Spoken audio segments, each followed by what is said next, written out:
rag doll of a man, resting on the straw. The wool blanket feels heavy on your chest. It forces you to breathe deep. Push against the wool. Inhale, relax under the wool. Exhale. It is a workout for the lungs. A slow, gentle workout. The boredom is a sanctuary. There is no news. There is no change. There is only this.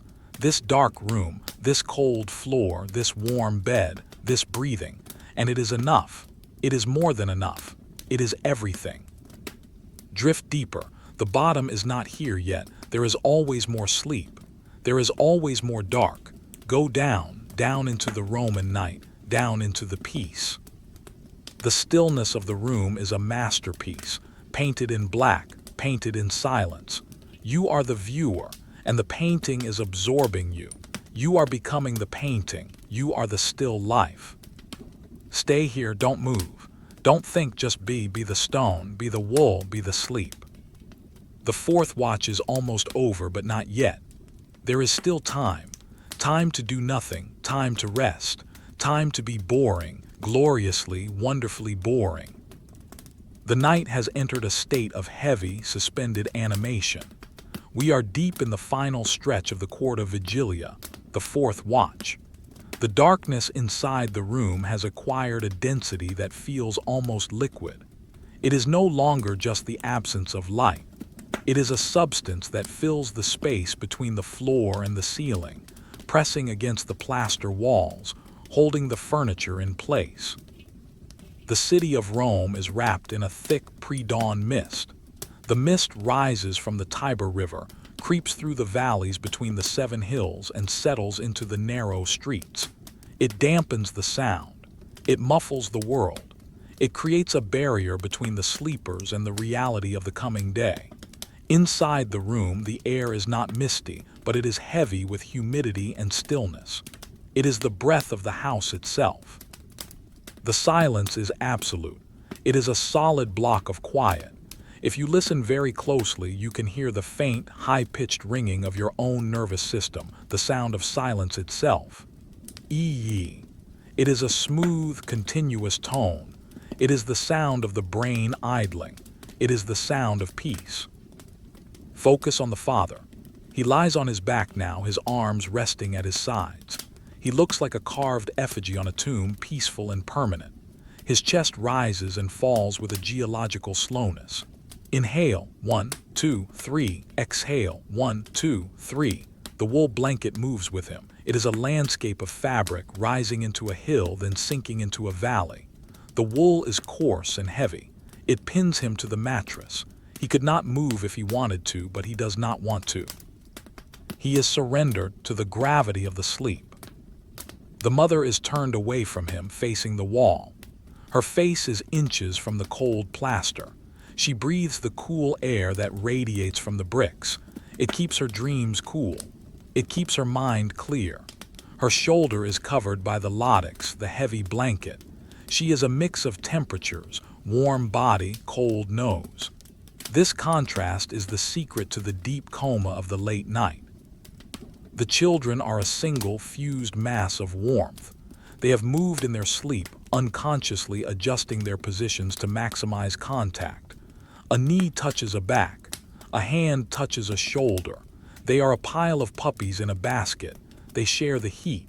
They share the safety. In this room, there is no I, there is only us. The darkness is soft. It feels like velvet against the eyes. There is no strain. There is no need to focus. The optic nerve is resting. The visual cortex is dark. The brain floats in a bath of nothingness. It is a relief to see nothing, to know nothing, to just be. The smell of the room is the smell of endurance. It smells of the old oak beams that hold up the ceiling. These beams have been here for 50 years. They have absorbed the smoke of 50 winters. They smell of charcoal and time. It is a dark, woody scent. It smells like a forest at night, enclosed in stone. The water jug in the corner sits perfectly still. It is a heavy, black shape. The water inside is cold and motionless. It is waiting for the thirst of the morning, but the thirst is hours away. For now, the water is just mass. It anchors the corner of the room. It adds to the feeling of stability. A tiny draft enters through a crack in the shutter. It is a whisper of cold air. Shhhhh. It travels across the room. It touches the father's hand. He does not wake. His hand twitches slightly, a reflex, and then relaxes again. The draft dissipates. The warmth of the room swallows it. The fortress holds. The boredom is profound. There is absolutely nothing happening. The narrative of the night is that there is no narrative. There is only existence. There is only the stone, the wood, the wool, and the breath. This lack of event is a luxury. In a world of constant struggle, boredom is a gift. Accept the gift. Sink into it. The floor is a lake of cold. The concrete mixed with crushed brick acts as a heat sink. It pulls the warmth out of the air near the ground, but the bed is an island. It is raised up on wooden legs. The family is stranded on this island of straw and linen, safe above the freezing tide of the floor. You are on the island too. You are warm. You are dry. You are safe. The father's snoring has stopped. Now there is only the soft hiss of air moving through his nose. SSSSSS. Hey-ya. It is a white noise. It masks the tiny sounds of the house. It creates a bubble of sound around the bed. You are inside the bubble. The sensation of heaviness in your body is increasing. Your muscles are turning to liquid. Your bones are turning to stone. You are sinking into the mattress. The mattress wraps around you. It holds you. It supports you. You do not have to hold yourself up. You can let go.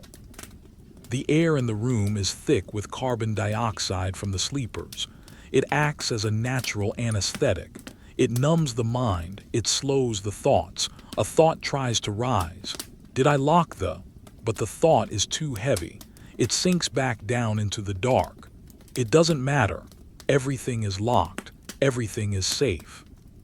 The darkness smooths out the edges of the world. The sharp corner of the wooden chest is gone. The rough texture of the wall is gone.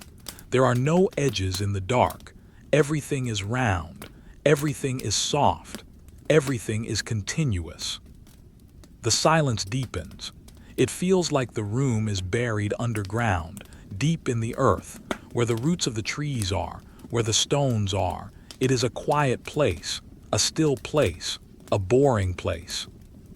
A mouse scratches in the ceiling. Scritch, scritch. It is a distant sound. It does not concern you. The mouse has its own life. You have your sleep. Let the mouse scratch. You breathe. The wool blanket feels rough against your cheek. Scritch. It is a real texture. It reminds you that you are in the physical world, but you are protected from it. The wool is a shield. A hairy, heavy, warm shield against the cold. The fourth watch is the time of the gray ghost. The dawn is a rumor. The sun is a myth. There is only this endless night. And that is fine. We do not need the sun. We have the warmth of the bed. We have the darkness. The mother sighs. A long, shuddering exhale. H-H-H-H-H-H-Chew. She is releasing the last tension of her muscles. She is completely limp. She is floating in the void. Her dreams are of nothing, just colors, just feelings, just rest. The room feels small. It is a box, a cozy box. The walls are close. They hug the room. They keep the heat in. They keep the world out. Love the walls. Love the stone. It protects you. The father turns his head. The pillow crunches. Krish. He settles. He is looking for the cool side of the pillow. He finds it. He sighs. It is a sound of pure satisfaction. The simple pleasure of a cool pillow in a warm bed. The silence rings. Ee. It is the song of the night. It never changes. It never stops. It is always there, waiting for you to listen. Listen to it now. Let it hypnotize you. The water in the jug is still. The broom is still. The tunic is still. The air is still. You are still. We are all statues in the museum of sleep. Do not move. There is no reason to move. Just stay. The cold air touches the tip of your ear. It bites slightly. You pull the blanket up. You cover the ear. Now you are warm again. The victory over the cold is sweet. It makes the warmth feel earned. The boredom is a thick fog. It fills your head. It slows your brain. You cannot think fast in the fog. You can only drift. Drift like a boat with no oars. Drifting on the dark water. Drifting towards the morning, but slowly. So slowly. The room is timeless. It could be the year 100 AD. It could be the year 1000 AD. It doesn't matter. Sleep is always the same. The dark is always the same. The stone is always the same. You are connecting with the history of sleep. You are doing what every human has ever done. resting in the dark. The weight of the eyelids is too much. They are sealed, glued shut by the Sandman. Do not fight it. Let them stay closed. There is nothing to see, only the beautiful, empty black. The father's breathing deepens. It becomes a rumble. Ar-ra-ra-rummum. Phew. Ar-ra-ra-rummum. Phew. It is a comforting sound. It means the watchman is asleep. It means the danger is gone. It means you can sleep too. The darkness wraps you up. It is a swaddling cloth. It holds you tight. It keeps you safe. You are a child of the night. Sleep in the arms of the dark. The stillness is absolute. The world has stopped turning, just for a moment, just for you. Take advantage of the stop. Rest. Repair. Recover. The fourth watch drags on, and on, and on. There is no end, just more quiet, just more peace, just more sleep. Stay here in the heavy air, in the cold room, in the warm bed. Nothing happens. Nothing will happen. You are safe in the boring history of sleep. The night has become a geological era. It feels as though we have been in this room, in this dark stone box for centuries. We are still submerged in the endless ocean of the fourth watch. The concept of morning is abstract and distant. There is only the overwhelming reality of the present moment, the dark, the cold, and the heavy, warm silence. The city of Rome outside is a ghost. The mist that rolled in from the Tiber has thickened, wrapping the insula in a damp gray shroud. Even if you were to open the shutters, you would see nothing but swirling fog and the black outlines of wet rooftops. But the shutters remain closed. They are barred against the damp. They are barred against the world. Inside, the room is dry, sealed, and safe. The air in the room has a distinct quality now. It is sleeping air. It is heavy with the moisture of breath and the stillness of the night. It does not circulate. It hangs in the space like invisible curtains. When you breathe it in, you can taste the safety. It tastes of old wood, of dry straw, and of the limestone dust that slowly falls from the ceiling over the years.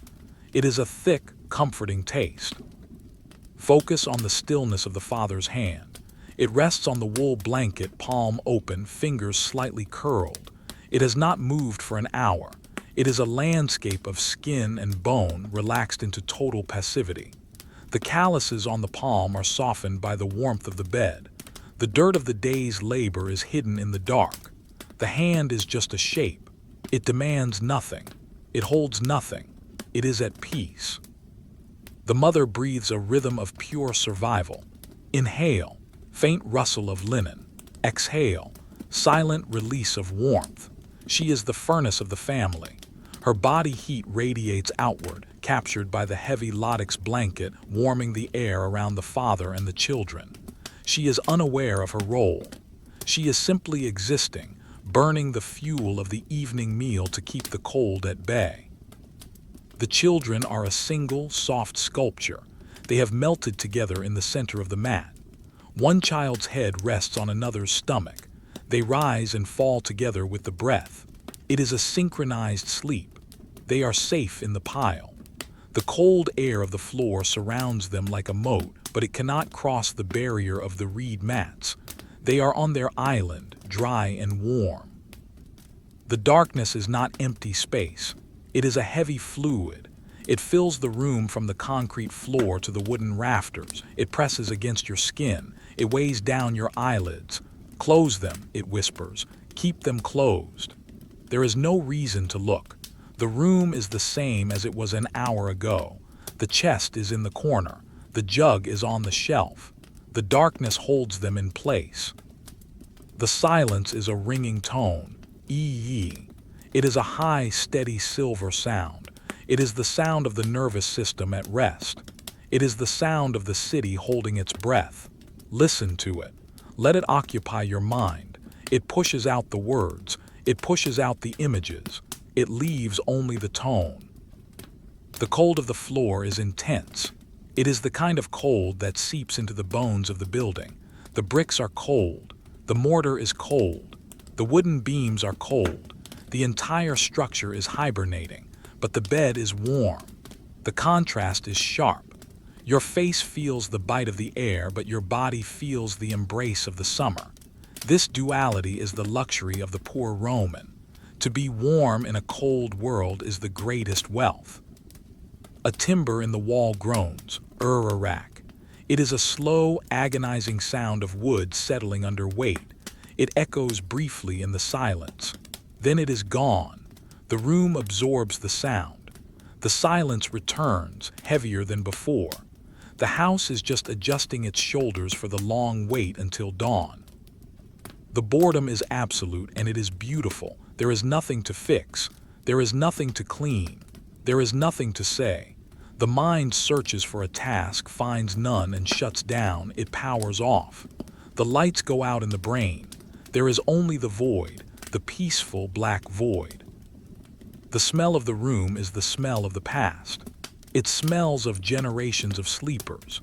It smells of the oil lamp that burned out hours ago, a faint, acrid scent of charred wick that lingers in the stagnant air.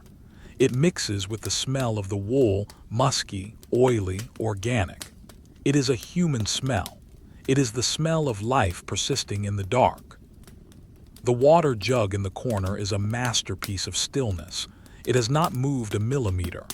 The condensation on its side has stopped dripping. It is frozen in time. The water inside is heavy and black. It waits. It has infinite patience. You can learn from the jug, be heavy, be still, be full of quiet. The sensation of the blanket is dominant.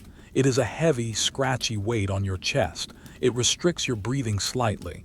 You have to push against the wool to inhale, push. Then you surrender to exhale, collapse. It creates a rhythm, push and release, work and rest. The blanket acts as a gentle compressor, squeezing the tension out of your body. The father's foot rubs against the straw mattress. Krish-krish, a dry agricultural sound. He is dreaming of walking through dry grass, but he is not walking. He is lying down. He is safe in the box of stone. The atmosphere is thick with sleep. You can feel it on your skin. It feels like a soft fog. It blurs the boundaries of your body. You are expanding into the room. You are becoming part of the air. You are becoming part of the dark. You are not a person anymore.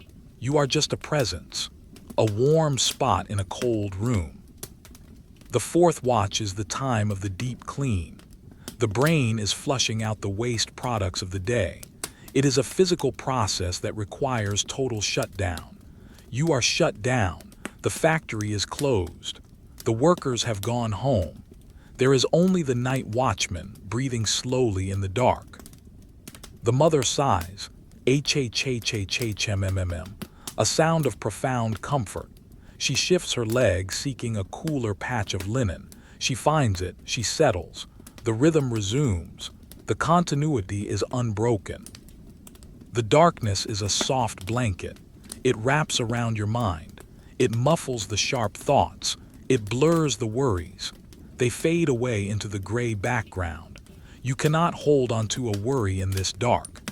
It slips through your fingers. It dissolves. The feeling of safety is physical. It lives in the gut. The stomach is relaxed.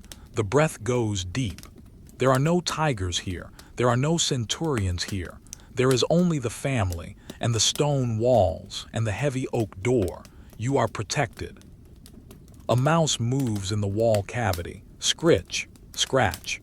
It is a tiny, busy sound. It is the sound of life continuing in the hidden spaces. It does not disturb you. It is part of the ecosystem of the house. The mouse has its job. You have yours. Your job is to sleep. The air is cool on your forehead. It feels like a cold cloth placed there by a gentle hand. It soothes the mind. It cools the fever of thought. Hush, says the cool air. Hush, says the stone. Hush, says the dark. The boredom washes over you like a slow wave. It is a gray, warm wave. It carries you away from the shore of wakefulness. You are drifting out to sea, the sea of sleep, the sea of silence. There is no land in sight, just the dark water, drifting, drifting. The father's breathing deepens. It becomes a rumble in his chest. R-R-R-rummum. It vibrates through the bed. It acts as a lullaby, a low-frequency hum that vibrates the bones. It tells the body that the alpha male is resting, so the pack can rest. The wool blanket feels rough on your fingertips. Rub your thumb against it, scritch. It is a grounding sensation. It brings you back to the now, and the now is safe. The now is warm. The now is boring. The room feels timeless. It has no beginning and no end. It is just a loop of breath and shadow. You are caught in the loop, and you do not want to leave. Why would you leave? Outside is cold. Outside is hard. Inside is soft. Inside is warm.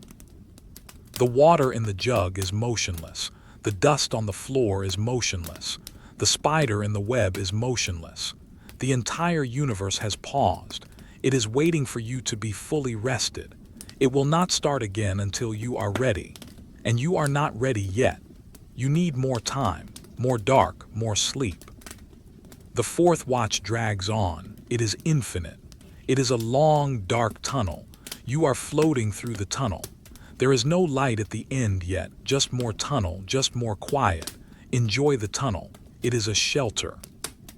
The weight of your eyelids is irresistible. They are sealed with lead, sealed with the heavy sleep of the Romans. Do not fight it. Surrender to the weight. Let them stay closed. Watch the darkness behind them. It shifts. It swirls. It is a dark kaleidoscope of nothing. The father lets out a soft snore. H-R-R-runk. Then silence. He swallows. He breathes in. The machine resets. The engine keeps running.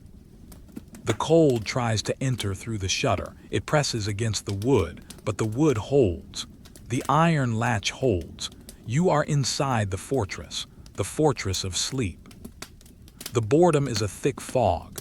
It fills the room. It fills your head. It slows everything down. Your heart beats slower. Thump. Thump. Your breath comes slower. Whoosh. Whoosh. You are entering hibernation. The stone walls are your guardians. They stand tall and silent. They do not speak. They do not move. They just protect. Lean your mind against the stone. Feel its strength. Feel its cold stability. The darkness is a soft fluid. You are swimming in it, weightless, effortless. There is no direction. There is no destination, just floating in the dark. The mother breathes a long, slow sigh. H-H-H-H-H-H-H. It is the sound of total release. She has given everything to the night. She holds nothing back. She is empty of worry, full of rest. The room breathes with you. Expand. Contract, expand, contract. You are the lungs of the house. You are the heart of the stone. Stay here in the deep night, in the heavy wool, in the cold air. Nothing happens. Nothing will happen. You are safe in the boring history of sleep. The night has cemented itself into a permanent state. We are deep within the seemingly endless stretch of the fourth watch, the court of Vigilia. The dawn is theoretically approaching, somewhere beyond the curvature of the earth, but here in the room there is no evidence of it. There is only the monolithic presence of the dark. It stands in the corners. It lies under the bed. It fills the empty spaces between the rafters. It is a darkness that feels ancient, as if it has been trapped in this stone room since the foundation of the city. The silence is a physical pressure. It presses against the eardrums like deep water. It is not an empty silence. It is a dense, heavy silence. It is filled with the weight of the brick walls, the weight of the timber ceiling, and the weight of the sleeping city outside. It muffles the mind. It suffocates the thoughts. It leaves only the raw sensation of being alive and quiet. The air in the room is motionless. It has stopped circulating hours ago. It has settled into stratified layers of temperature. The floor is a lake of freezing air, chilled by the concrete and the night soil. The ceiling is a reservoir of stale warmth, trapped by the roof tiles. The bed is suspended in the middle, a precarious island of comfort in a sea of cold. The air smells of the family, a thick human scent of breath, wool, and sleep. It is the scent of safety. Focus on the father. He is the anchor of the room. He lies on his back, his mouth slightly open. His breathing is a slow, rhythmic rasp. H-H-H-R-R-R, H-H-H-S-H-H-H. It is the sound of a heavy machine idling. His chest rises and falls with a mechanical regularity. The heavy wool blanket, the latex, moves with him. It is a landscape of rough fabric, rising into a hill with each inhalation, sinking into a valley with each exhalation. The wool is coarse. It would scratch if you were awake, but in sleep, it is just a heavy, warm shell. The mother lies beside him, her back pressed against his side. She is borrowing his heat. In the Roman winter, body heat is the most valuable currency. She is wealthy in warmth. Her breathing is softer, a delicate sighing sound. She is deep in the dreamless void, far away from the markets and the cooking fires. Her hands are tucked under her cheek, a pillow of flesh and bone. She is completely limp, surrendered to the gravity of the mattress. The children are a pile of dormant life. They have ceased all independent movement. They are a single organism of sleep. The youngest child is buried so deep in the straw and wool that only a tuft of hair is visible. The air around them is warm and humid, created by their collective breath. They are hibernating. They are safe from the cold stone floor that surrounds their mat like a frozen moat. The darkness is absolute. It is a thick black ink that coats everything. It removes the need for sight. It removes the need for recognition. In the dark, a chest is just a shape. A jug is just a mass. The hierarchy of objects disappears. There is only the texture, the rough wool, the smooth linen, the cold stone, the scratchy straw. These are the only truths left in the world. The water jug in the corner is a frozen sentinel. It sits on the wooden shelf, a heavy black curve against the black wall. The water inside is still. Not a ripple disturbs its surface. It has absorbed the cold of the night until it is as cold as the river Tiber itself. It waits. It has nowhere to go. It has nothing to do. It is perfectly content to exist in the dark. A timber in the roof groans. Crrrrag. It is a slow, tearing sound of wood contracting in the chill. It echoes briefly. Then silence rushes back in to fill the wound. The house is settling.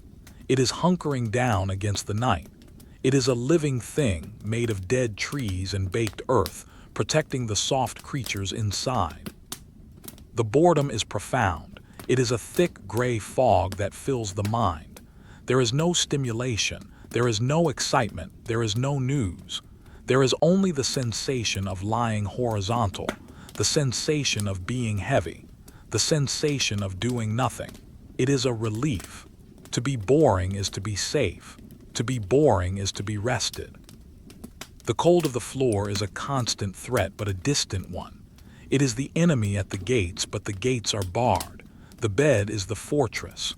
The wool is the wall. Inside the wall, it is summer. Outside, it is winter. The contrast makes the warmth feel sweeter.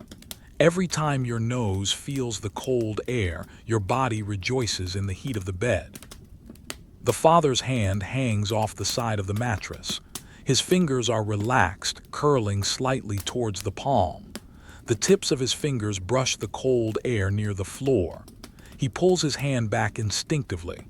He tucks it under the blanket. He grunts softly. He is safe again. The boundary is maintained. The silence rings in your ears. Ee. It is a high, steady tone. It is the sound of the universe paused. Focus on it. Let it hypnotize you. It pushes out the names of things. It pushes out the numbers. It leaves only the tone and the dark. The smell of the room is the smell of the past. It smells of the old plaster, damp and chalky. It smells of the straw mattress, dry and sweet. It smells of the unwashed wool, oily and raw. It is a dense, organic smell. It tells the primitive brain that you are in the den. You are with the pack. You are safe. The dust motes in the air are stationary. They hang in the void, suspended by the thickness of the atmosphere. They do not dance. They wait. They are waiting for the sun to stir the air. But the sun is hours away, so they hang. And you hang with them, suspended in the dark, weightless, motionless. The sensation of the blanket on your chest is heavy. It presses the air out of your lungs. Whoosh. It forces you to breathe deeply, push against the wool. Inhale, relax under the wool. Exhale. It is a slow, rhythmic exercise. It calms the heart. It slows the blood. A mouse scratches behind the skirting board. Scritch, scritch. It is a tiny, busy sound. It is the sound of life continuing in the hidden places. It does not disturb you. It is part of the texture of the night. The mouse is awake so you can sleep. Let the mouse work, you rest. The fourth watch drags on. It is the endurance event of the night, but it is an easy endurance. You just have to lie there. Gravity does the work. The stone does the work. The wool does the work. You are just the passenger, riding the earth through the dark. The room feels small but not tight. It feels like a burrow, a warm hole in a cold universe. You are hidden here. No one knows you are here. No one is looking for you. You are anonymous. You are free. The father's snoring has stopped. Now there is only the soft hiss of air. SSSSSS. Haya. It is a white noise, continuous, steady, boring. It acts as a metronome for your own breathing. Sync your breath with the Roman sleeper. Become part of the room. The darkness softens the edges of the world. The sharp corner of the chest is gone. The rough texture of the wall is gone. There are no edges in the dark.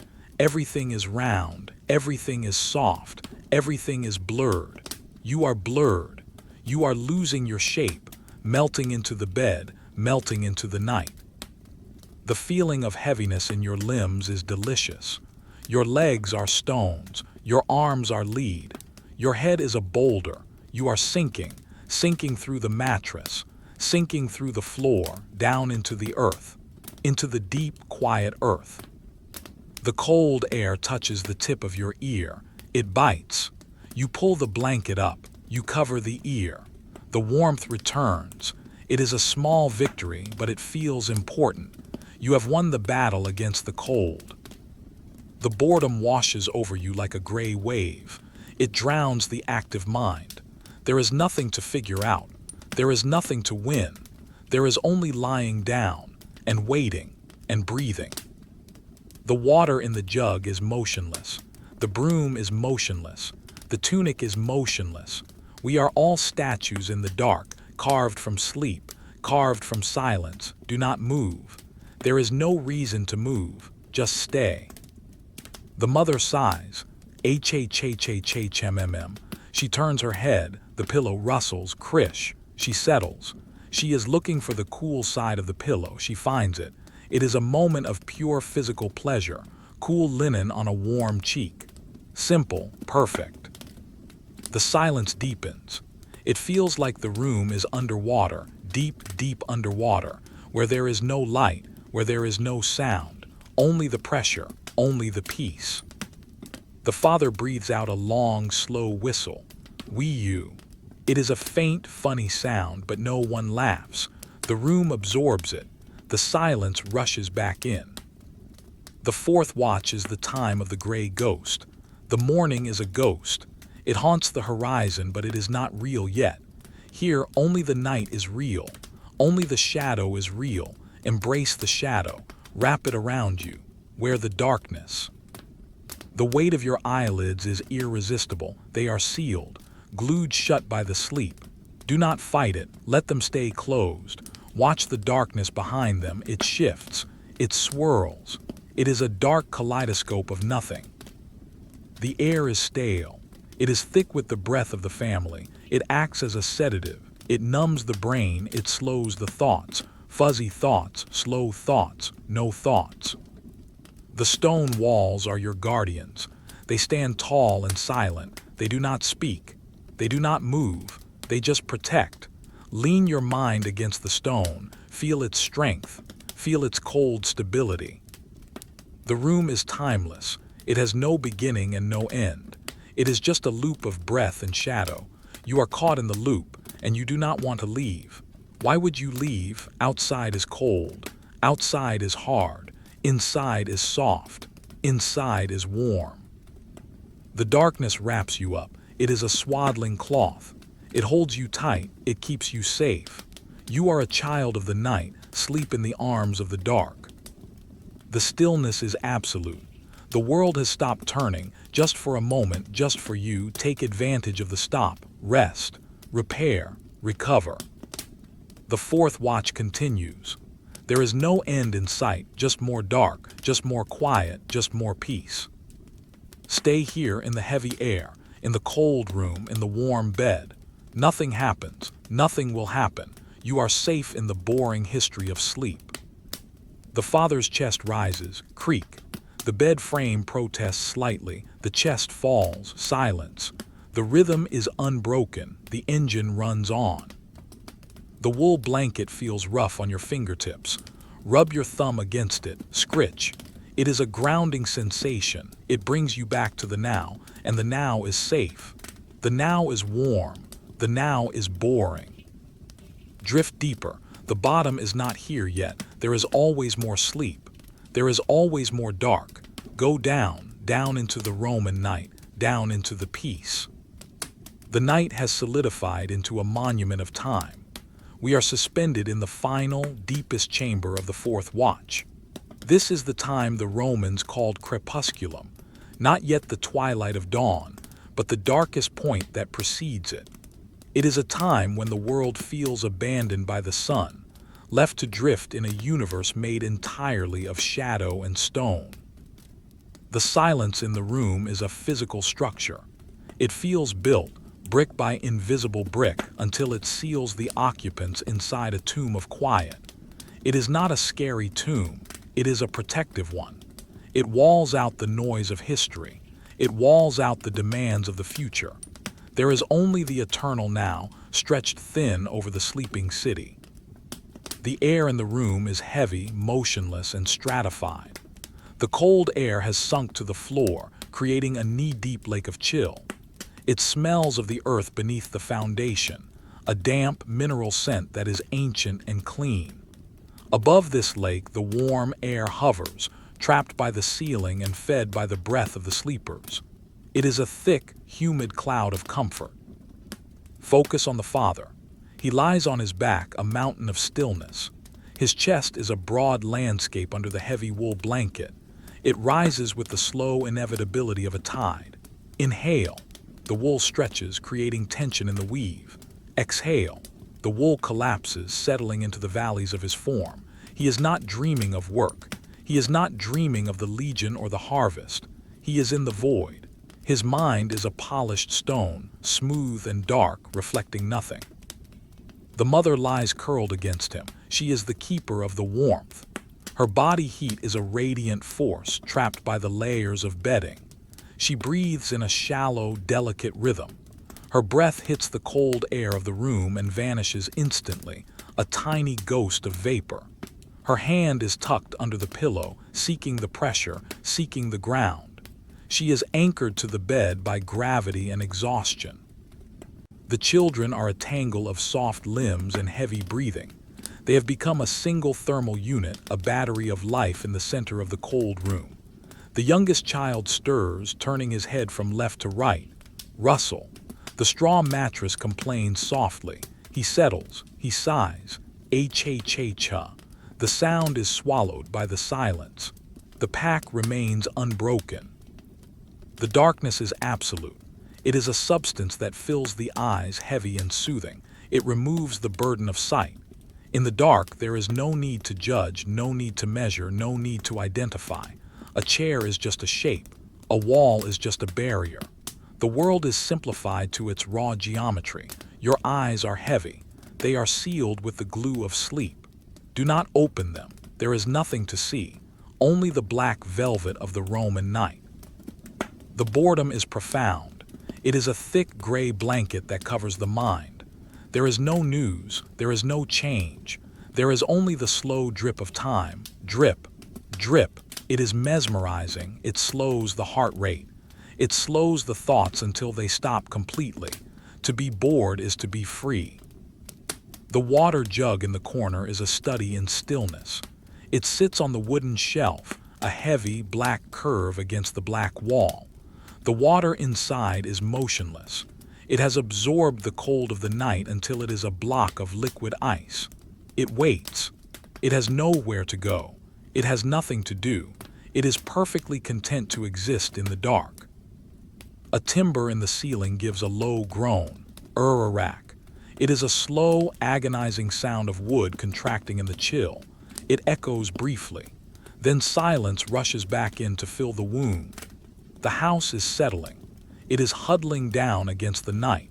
It is a living thing, made of dead trees and baked earth, protecting the soft creatures inside. The smell of the room is the smell of the past. It smells of the old plaster, damp and chalky. It smells of the straw mattress, dry and sweet. It smells of the unwashed wool, oily and raw. It is a dense, organic smell. It tells the primitive brain that you are in the den. You are with the pack. You are safe. The father's hand hangs off the side of the mattress. His fingers are relaxed, curling slightly towards the palm. The tips of his fingers brush the cold air near the floor. He pulls his hand back instinctively. He tucks it under the blanket. He grunts softly. He is safe again. The boundary is maintained. The silence rings in your ears. Ee. It is a high, steady tone. It is the sound of the universe paused. Focus on it. Let it hypnotize you. It pushes out the names of things. It pushes out the numbers. It leaves only the tone and the dark. The dust motes in the air are stationary. They hang in the void, suspended by the thickness of the atmosphere. They do not dance. They wait. They are waiting for the sun to stir the air. But the sun is hours away, so they hang. And you hang with them, suspended in the dark, weightless, motionless. The sensation of the blanket on your chest is heavy. It presses the air out of your lungs. Whoosh. It forces you to breathe deeply, push against the wool, inhale, relax under the wool, exhale. It is a slow, rhythmic exercise. It calms the heart. It slows the blood. A mouse scratches behind the skirting board. Scritch, scritch. It is a tiny, busy sound. It is the sound of life continuing in the hidden places. It does not disturb you. It is part of the texture of the night. The mouse is awake so you can sleep. Let the mouse work, you rest. The fourth watch drags on. It is the endurance event of the night, but it is an easy endurance. You just have to lie there. Gravity does the work. The stone does the work. The wool does the work. You are just the passenger, riding the earth through the dark. The room feels small but not tight. It feels like a burrow, a warm hole in a cold universe. You are hidden here. No one knows you are here. No one is looking for you. You are anonymous. You are free. The father's snoring has stopped. Now there is only the soft hiss of air. SSSSSS. Haya. It is a white noise, continuous, steady, boring. It acts as a metronome for your own breathing. Sync your breath with the Roman sleeper. Become part of the room. The darkness softens the edges of the world. The sharp corner of the chest is gone. The rough texture of the wall is gone. There are no edges in the dark. Everything is round. Everything is soft. Everything is blurred. You are blurred. You are losing your shape, melting into the bed, melting into the night. The feeling of heaviness in your limbs is delicious. Your legs are stones. Your arms are lead. Your head is a boulder. You are sinking, sinking through the mattress, sinking through the floor, down into the earth, into the deep, quiet earth. The cold air touches the tip of your ear. It bites. You pull the blanket up. You cover the ear. The warmth returns. It is a small victory, but it feels important. You have won the battle against the cold. The boredom washes over you like a gray wave. It drowns the active mind. There is nothing to figure out. There is nothing to win. There is only lying down and waiting and breathing. The water in the jug is motionless. The broom is motionless. The tunic is motionless. We are all statues in the dark, carved from sleep, carved from silence. Do not move. There is no reason to move. Just stay. The mother sighs. H-H-H-H-H-M-M-M. She turns her head. The pillow rustles. Krish. She settles. She is looking for the cool side of the pillow. She finds it. It is a moment of pure physical pleasure. Cool linen on a warm cheek. Simple, perfect. The silence deepens. It feels like the room is underwater, deep, deep underwater, where there is no light, where there is no sound, only the pressure, only the peace. The father breathes out a long, slow whistle. Wee-you. It is a faint, funny sound, but no one laughs. The room absorbs it. The silence rushes back in. The fourth watch is the time of the gray ghost. The morning is a ghost. It haunts the horizon, but it is not real yet. Here, only the night is real. Only the shadow is real. Embrace the shadow. Wrap it around you. Wear the darkness. The weight of your eyelids is irresistible. They are sealed, glued shut by the sleep. Do not fight it. Let them stay closed. Watch the darkness behind them. It shifts. It swirls. It is a dark kaleidoscope of nothing. The air is stale. It is thick with the breath of the family. It acts as a sedative. It numbs the brain. It slows the thoughts. Fuzzy thoughts, slow thoughts, no thoughts. The stone walls are your guardians. They stand tall and silent. They do not speak. They do not move. They just protect. Lean your mind against the stone. Feel its strength. Feel its cold stability. The room is timeless. It has no beginning and no end. It is just a loop of breath and shadow. You are caught in the loop, and you do not want to leave. Why would you leave? Outside is cold. Outside is hard. Inside is soft. Inside is warm.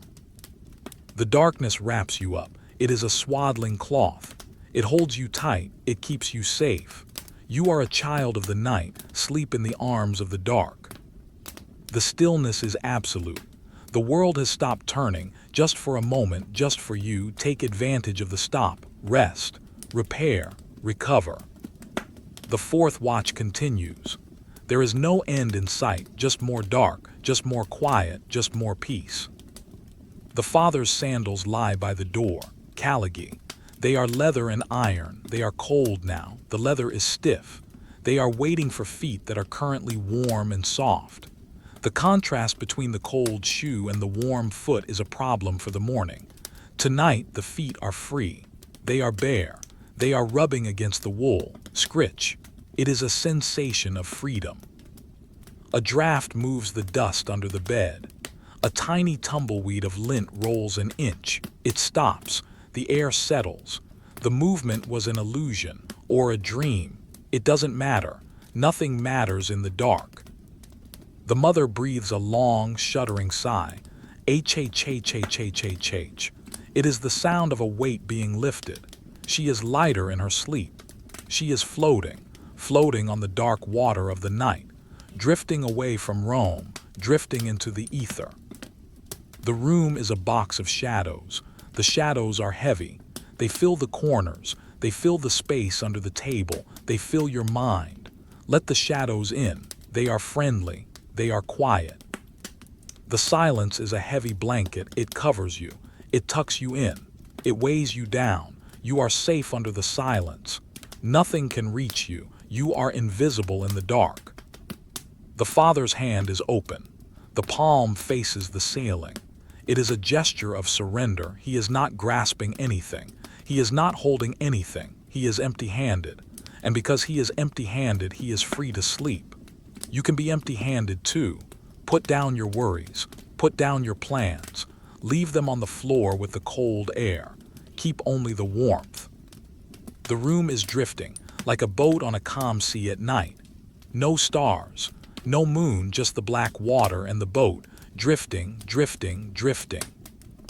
The stillness is absolute. Not a mouse stirs, not a timber cracks. For a long moment the world stops completely. This is the center of the night. The heart of the silence. Be in the heart, be the silence. Stay here in the box of stone, in the nest of wool. The world is 1,000,000 miles away. You are here, and here is enough. It is more than enough. It is everything. The night has become a permanent condition. We are submerged in the deepest, most stagnant recess of the fourth watch. The passage of time has slowed to a halt, frozen by the chill of the stones and the weight of the darkness. It feels as though the sun has been extinguished forever, leaving the city of Rome to drift through an endless velvet void. There is no morning here. There is only the room. The air inside the insula is no longer a gas. It feels like a solid block of preservation. It holds the sleepers in place like insects trapped in amber. It is thick, heavy, and motionless. It presses against the skin with a gentle, insistent pressure, keeping the body grounded, keeping the mind empty. It smells of the deep past, of dust that settled 50 years ago, of timber that was cut a century ago, of breath that has been recycled for hours. The silence is a physical structure. It walls you in. It is made of dense, heavy bricks of quiet. It blocks out the memory of the market. It blocks out the anticipation of the dawn. Inside this structure, there is only the rhythm of biology. Thump, thump, thump, the slow, hydraulic beating of the heart. Whoosh, whoosh, whoosh, the slow, tidal movement of the lungs. These are the only sounds that matter. Focus on the Father. He is a landscape of stillness. His body is a mountain range under the blanket. His shoulder is a peak. His spine is a valley. The wool blanket, the lattice, covers him like a heavy snow. It smooths out his form, erasing the details of the man and leaving only the shape of the sleeper. He is heavy. He is sunken into the straw mattress as if he has been lying there for an eternity. The mother breathes a sigh that is barely audible. H-H-H-H-H. It is a whisper of air. She is deep in the delta sleep, the restorative coma where the body heals itself. Her face is relaxed, the muscles hanging loose from the bone. The worry lines that define her face during the day are gone. In the dark, she has no age. She is just a life force, glowing with warmth in the cold room. The children are a tangle of soft geometry. Limbs and heads and torsos merged into a single pile. They have instinctively sought the warmest part of the mat, huddling together in the center. The cold air of the floor surrounds them, probing for weakness, but the reed mats and the wool blankets form an impenetrable barrier. They are safe on their island. The darkness is not empty. It is filled with a black fog. It fills the space between the rafters. It fills the empty clay pot. It fills the space behind your eyes. It is a soothing, cooling substance. It washes over the mind, dissolving the sharp edges of thought. There is nothing to think about. The brain searches for a hook, an idea, a worry, but the darkness is too slippery. The thought slides off and falls into the void. Gone. The water jug in the corner is a frozen shadow. It sits on the shelf, a heavy black mass. The water inside is motionless. It has become one with the room temperature, cold, dense, and still. It is waiting. It has infinite patience. It does not need to move. It does not need to flow. It is content to be ice cold and still. The boredom is a luxury. In the busy, noisy, dangerous city of Rome, to have nothing to do is the ultimate wealth. You are wealthy tonight. You have hours of nothing ahead of you. Spend them wisely. Spend them sleeping. Spend them drifting. The cold of the floor is a constant presence. It radiates up from the concrete, cooling the air near the ground. But you are elevated. You are on the bed. You are floating above the cold. The contrast makes the warmth of the wool feel even more intense. It feels like a furnace, a biological fire that burns slow and steady in the dark. A timber in the wall cracks. Tock. It is a sharp, dry sound. It is the sound of the house stretching its bones. It is not a sound of danger. It is a sound of endurance. The house is holding up the roof. It is doing its job. You can trust the house. You can let go. The smell of the room is the smell of the cave. It is earthy, musky, and enclosed. It smells of safety. It tells your primitive brain that the entrance is sealed. The predator cannot get in. The storm cannot get in. You are hidden in the dark. The father's hand, resting on his chest, rises and falls. Up, down, up, down. It is a slow boat riding the swell of his breath. It is a mesmerizing motion. If you could see it, it would put you to sleep. But you cannot see it. You can only feel the rhythm in the air. The silence rings in your ears. Ee. It is a high, steady tone. It is the song of the nervous system. It is the song of the silence. Listen to it. Let it fill your head. It pushes out the words. It pushes out the names. It leaves only the peace. The sensation of the wool blanket is heavy. It presses down on you. It holds you in place. Stay, it says. Rest, it says. You obey. You sink deeper into the straw. The straw crunches softly. Crish. It molds to your body. It supports you. The air is stale. It is thick with the breath of the sleepers. It is a drowsy gas. It makes your eyelids heavy. It makes your limbs heavy. You could not lift your arm if you tried. And you do not try. There is no point. There is nothing to reach for. Everything is here. The mother shifts her leg. The linen rustles, swish. She is seeking a cooler patch of the sheet. She finds it, she sighs. It is a sound of pure physical satisfaction, the simple pleasure of temperature regulation. Cool sheet, warm bed, perfect. The darkness softens the world. There are no sharp angles. There are no bright colors. There is only the soft gray-black blur. You are a blur. You are melting into the bed, melting into the night. A mouse moves in the wall, scritch, scritch. It is a tiny, busy sound. It reminds you that life goes on in the hidden places, but your life is on pause. Your life is halted. You are in the waiting room of the morning, but the doctor is asleep, so you wait, and you sleep. The fourth watch drags on. It is an endless tunnel. You are floating through the tunnel. There is no light at the end, just more dark, just more quiet. It is a comforting tunnel. It protects you from the light. The father's breathing changes pitch. It becomes a soft whistle. Hoo. It is a rhythmic musical sound. It lulls you. It hypnotizes you. Follow the sound down, down, down. The cold air touches your nose. It is icy. It wakes up the skin. But the rest of you is warm. The contrast is delicious. It makes you snuggle deeper. Pull the blanket up. Hide in the wool. The room feels small. It is a box, a safe box. The walls are close. They hug you. They keep the world out. Love the walls. Love the stone. The boredom is a thick fog. It fills your head. It slows your thoughts.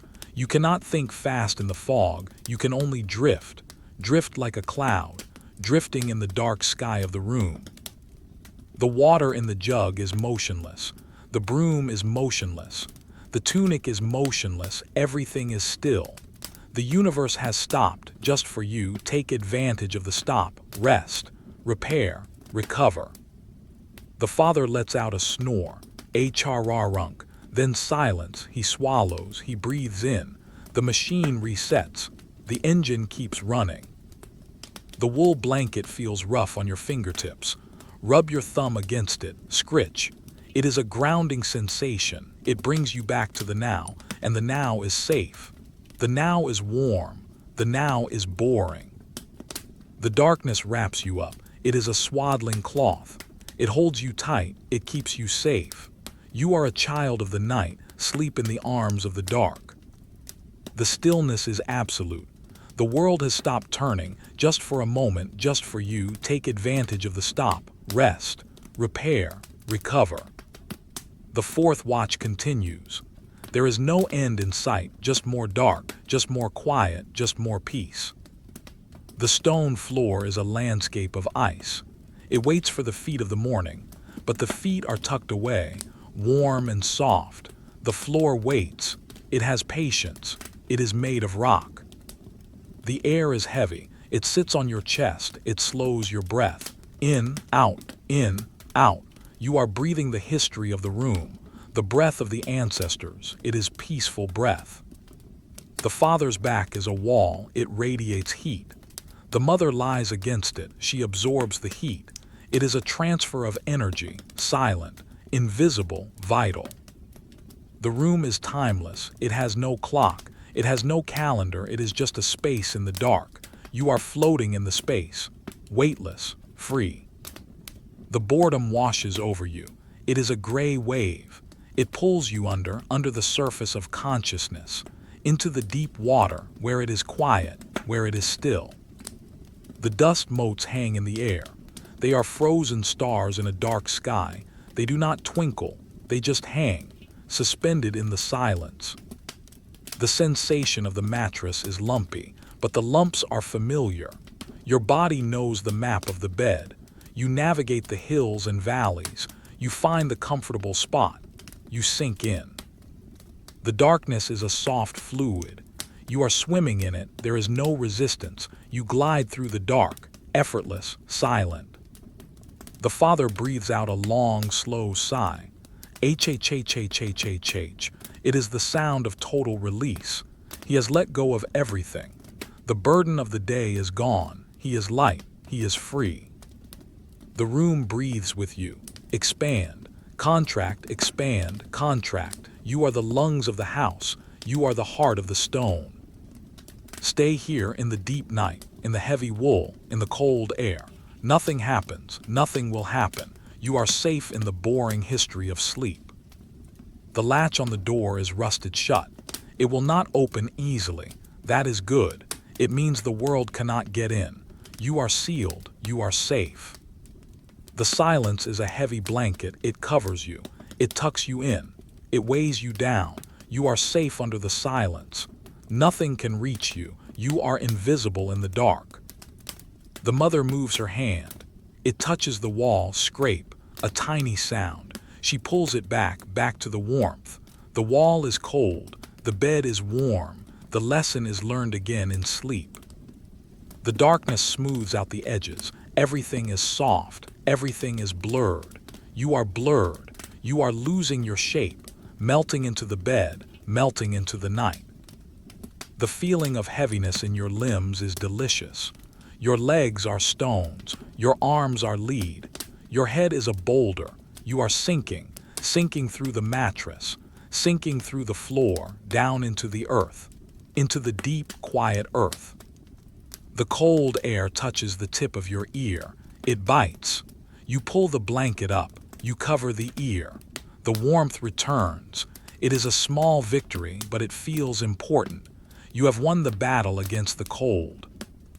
The boredom washes over you like a gray wave. It drowns the active mind.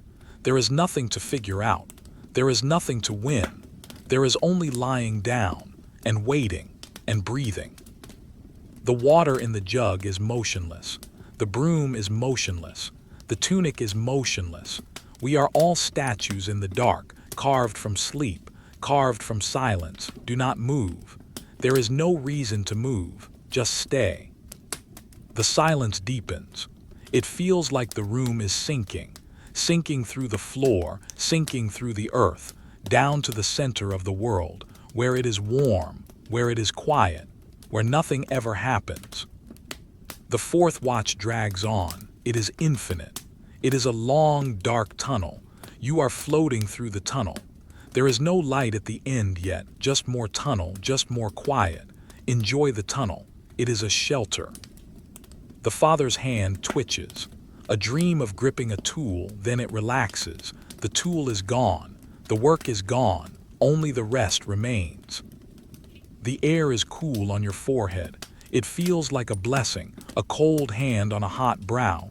Sleep, it says. Rest, it says. Be still. The room is a sanctuary. a temple of rest.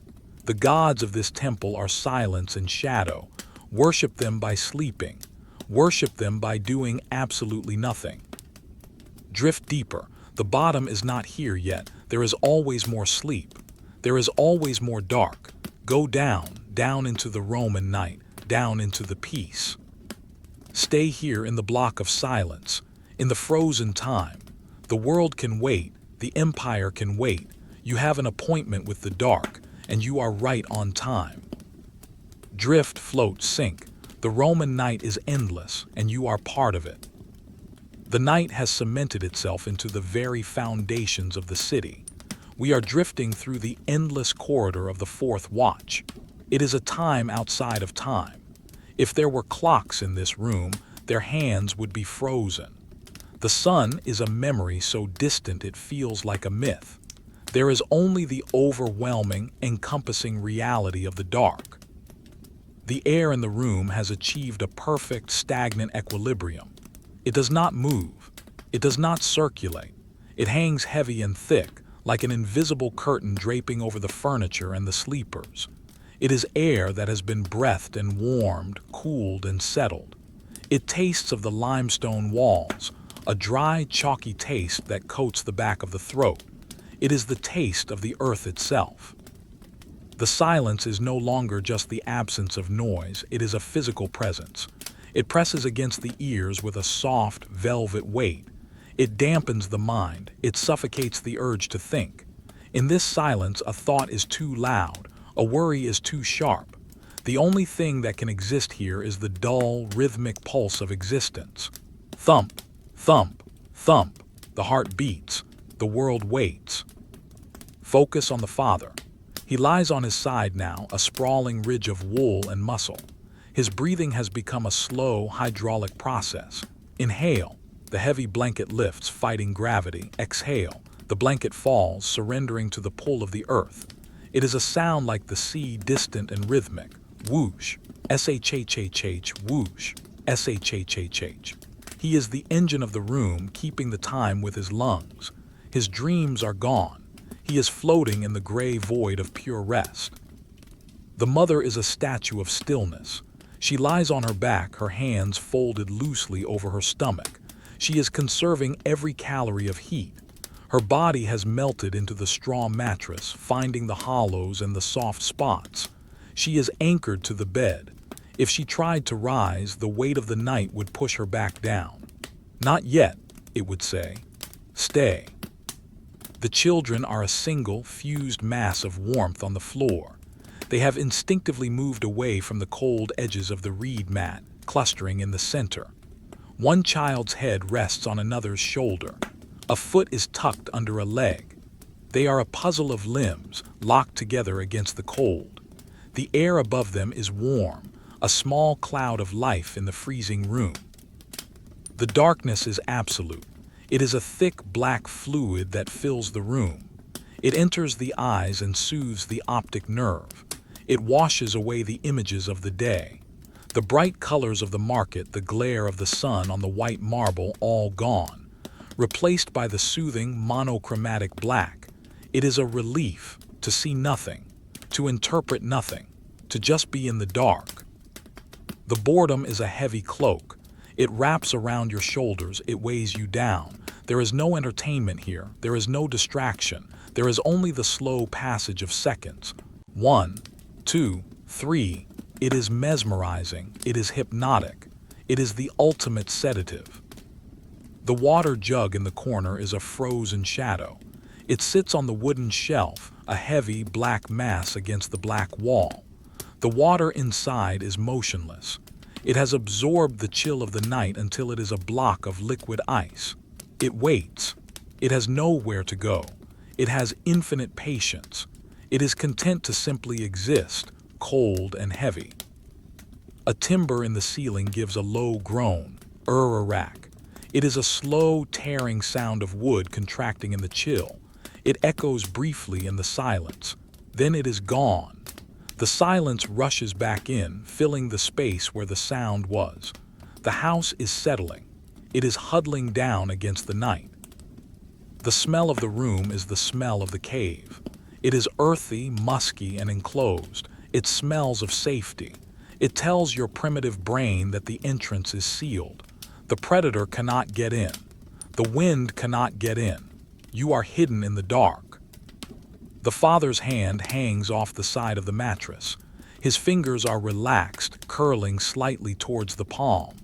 The tips of his fingers brush the cold air near the floor. He pulls his hand back instinctively. He tucks it under the blanket. He grunts softly. He is safe again. The boundary between the warm bed and the cold room is restored. The silence rings in your ears. Ee. It is a high, steady tone. It is the sound of the universe paused. Focus on it. Let it fill your head. It pushes out the words. It pushes out the names. It leaves only the tone and the dark. The sensation of the wool blanket is heavy. It presses down on your chest. It restricts your breathing slightly, forcing you to take slow, deep breaths. Push against the wool. Inhale. Relax under the wool. Exhale. It is a rhythmic exercise. It calms the heart. It slows the blood. A mouse scratches behind the skirting board. Scritch, scritch. It is a tiny, busy sound. It is the sound of life continuing in the hidden places. It does not disturb you. It is part of the texture of the night. The mouse is awake so you can sleep. Let the mouse work, you rest. The fourth watch drags on. It is the endurance event of the night, but it is an easy endurance. You just have to lie there. Gravity does the work. The stone does the work. The wool does the work. You are just the passenger, riding the earth through the dark. The room feels small but not tight. It feels like a burrow, a warm hole in a cold universe. You are hidden here. No one knows you are here. No one is looking for you. You are anonymous. You are free. The father's snoring has stopped. Now there is only the soft hiss of air. SSSSSS. Haya. It is a white noise, continuous, steady, boring. It acts as a metronome for your own breathing. Sync your breath with the Roman sleeper. Become part of the room. The darkness softens the edges of the world.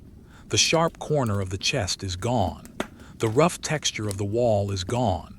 There are no edges in the dark. Everything is round. Everything is soft. Everything is blurred. You are blurred. You are losing your shape, melting into the bed, melting into the night. The feeling of heaviness in your limbs is delicious. Your legs are stones. Your arms are lead. Your head is a boulder. You are sinking, sinking through the mattress, sinking through the floor, down into the earth, into the deep, quiet earth. The cold air touches the tip of your ear. It bites. You pull the blanket up. You cover the ear. The warmth returns. It is a small victory, but it feels important. You have won the battle against the cold. The boredom washes over you like a gray wave. It drowns the active mind. There is nothing to figure out. There is nothing to win. There is only lying down and waiting and breathing. The water in the jug is motionless. The broom is motionless. The tunic is motionless. We are all statues in the dark, carved from sleep, carved from silence. Do not move. There is no reason to move. Just stay. The mother sighs. HHHHHMMM. She turns her head. The pillow rustles. Krish. She settles. She is looking for the cool side of the pillow. She finds it. It is a moment of pure physical pleasure. Cool linen on a warm cheek. Simple, perfect. The silence deepens. It feels like the room is underwater, deep, deep underwater, where there is no light, where there is no sound, only the pressure, only the peace. The father breathes out a long, slow whistle. Wee-you. It is a faint, funny sound, but no one laughs. The room absorbs it. The silence rushes back in. The fourth watch is the time of the gray ghost. The morning is a ghost.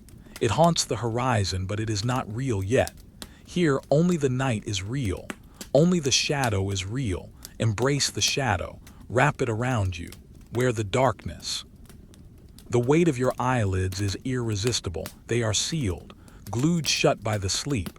Do not fight it. Let them stay closed. Watch the darkness behind them. It shifts. It swirls. It is a dark kaleidoscope of nothing.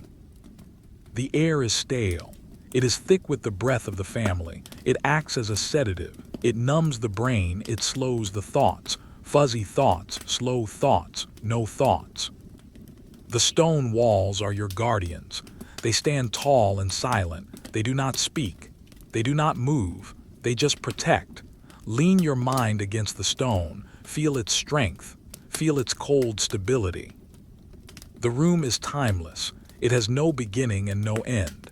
It is just a loop of breath and shadow. You are caught in the loop, and you do not want to leave. Why would you leave? Outside is cold.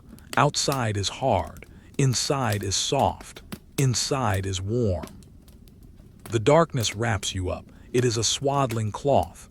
It holds you tight. It keeps you safe. You are a child of the night. Sleep in the arms of the dark. The stillness is absolute. The world has stopped turning. Just for a moment, just for you, take advantage of the stop. Rest. Repair. Recover. The fourth watch continues. There is no end in sight, just more dark, just more quiet, just more peace. The father's sandals lie by the door, Caligie. They are leather and iron. They are cold now. The leather is stiff. They are waiting for feet that are currently warm and soft. The contrast between the cold shoe and the warm foot is a problem for the morning. Tonight, the feet are free. They are bare. They are rubbing against the wool. Scritch. It is a sensation of freedom. A draft moves the dust under the bed. A tiny tumbleweed of lint rolls an inch. It stops. The air settles. The movement was an illusion or a dream. It doesn't matter. Nothing matters in the dark. The mother breathes a long, shuddering sigh. H-H-H-H-H-H-H. It is the sound of a weight being lifted. She is lighter in her sleep. She is floating on the dark water of the night, drifting away from Rome, drifting into the ether. The room is a box of shadows. The shadows are heavy. They fill the corners. They fill the space under the table. They fill your mind. Let the shadows in. They are friendly. They are quiet. The silence is a heavy blanket. It covers you. It tucks you in. It weighs you down. You are safe under the silence. Nothing can reach you. You are invisible in the dark. The father's hand is open. The palm faces the ceiling. It is a gesture of surrender. He is not grasping anything. He is not holding anything. He is empty-handed. And because he is empty-handed, he is free to sleep. You can be empty-handed too. Put down your worries. Put down your plans. Leave them on the floor with the cold air. Keep only the warmth. The room is drifting, like a boat on a calm sea at night. No stars, no moon, just the black water and the boat, drifting, drifting, drifting. The stillness is absolute. Not a mouse stirs, not a timber cracks. For a long moment the world stops completely. This is the center of the night. The heart of the silence. Be in the heart, be the silence. Stay here in the box of stone, in the nest of wool. The world is 1,000,000 miles away. You are here, and here is enough. It is more than enough. It is everything. The ash in the brazier is now colder than the floor. It is a pile of gray dust. It signifies that the fire is truly gone. The only fire left is the biological fire of the sleepers. Warm blood, warm breath, warm skin. This is the heat source. Huddle closer to it. Borrow the warmth. The feeling of the mattress is lumpy but familiar. Every lump is a known friend. Your back knows where to go. Your hip knows where to settle. You fit into the bed like a key in a lock. Click. You are in. You are safe. The darkness is a soft black fluid. It fills your ears. It fills your nose. It fills your mouth. You breathe the darkness. You taste the quiet. It tastes like old wood and stone. It tastes like peace. The father's chest rises, creak. The bed frame protests slightly. The chest falls, silence. The rhythm is unbroken, the engine runs on. The wool blanket feels rough on your fingertips. Rub your thumb against it, scritch. It is a grounding sensation. It brings you back to the now, and the now is safe. The now is warm. The now is boring. Drift deeper. The bottom is not here yet. There is always more sleep. There is always more dark. Go down, down into the Roman night, down into the peace. The night has become a geological feature. It stands immovable over the 7 hills of Rome. We are still entrenched in the deepest part of the fourth watch, that stretch of time where the concept of daybreak feels like a myth told by the elderly. Here, in the insula, there is no sun. There is only the room, the stone, and the shadow. The silence has thickened into a substance that feels almost like clay. It packs the room. It fills the corners, smoothing out the angles of the walls. It presses against the ears with a soft, dense weight. It is not an empty silence. It is a silence built of 1,000 unsaid words, 1,000 undreamt dreams. It is the silence of the earth itself, waiting. The air in the room is motionless. It has not stirred for hours. It hangs heavy and stale, a blanket of gas that covers the sleepers. It is rich with the warmth of their bodies, a humid, intimate atmosphere that separates this room from the freezing void of the hallway outside. To breathe this air is to breathe safety. It tastes of old wood, of cured leather, and of the dry straw of the mattress. Focus on the father. He lies flat on his back, a monument to exhaustion. His chest is a broad expanse of wool. The heavy blanket rises and falls with a slowness that defies the waking world. Inhale. The wool lifts, fighting the gravity of the room. Exhale. The wool collapses, settling back into the contours of his body. He is not a citizen right now. He is not a husband or a father. He is simply a biological machine repairing itself in the dark. His hands lie open at his sides, fingers curled in total relaxation. They have forgotten the grip of the tool. They know only the texture of the sheet. The mother lies curled on her side, facing the center of the bed. She is the guardian of the heat.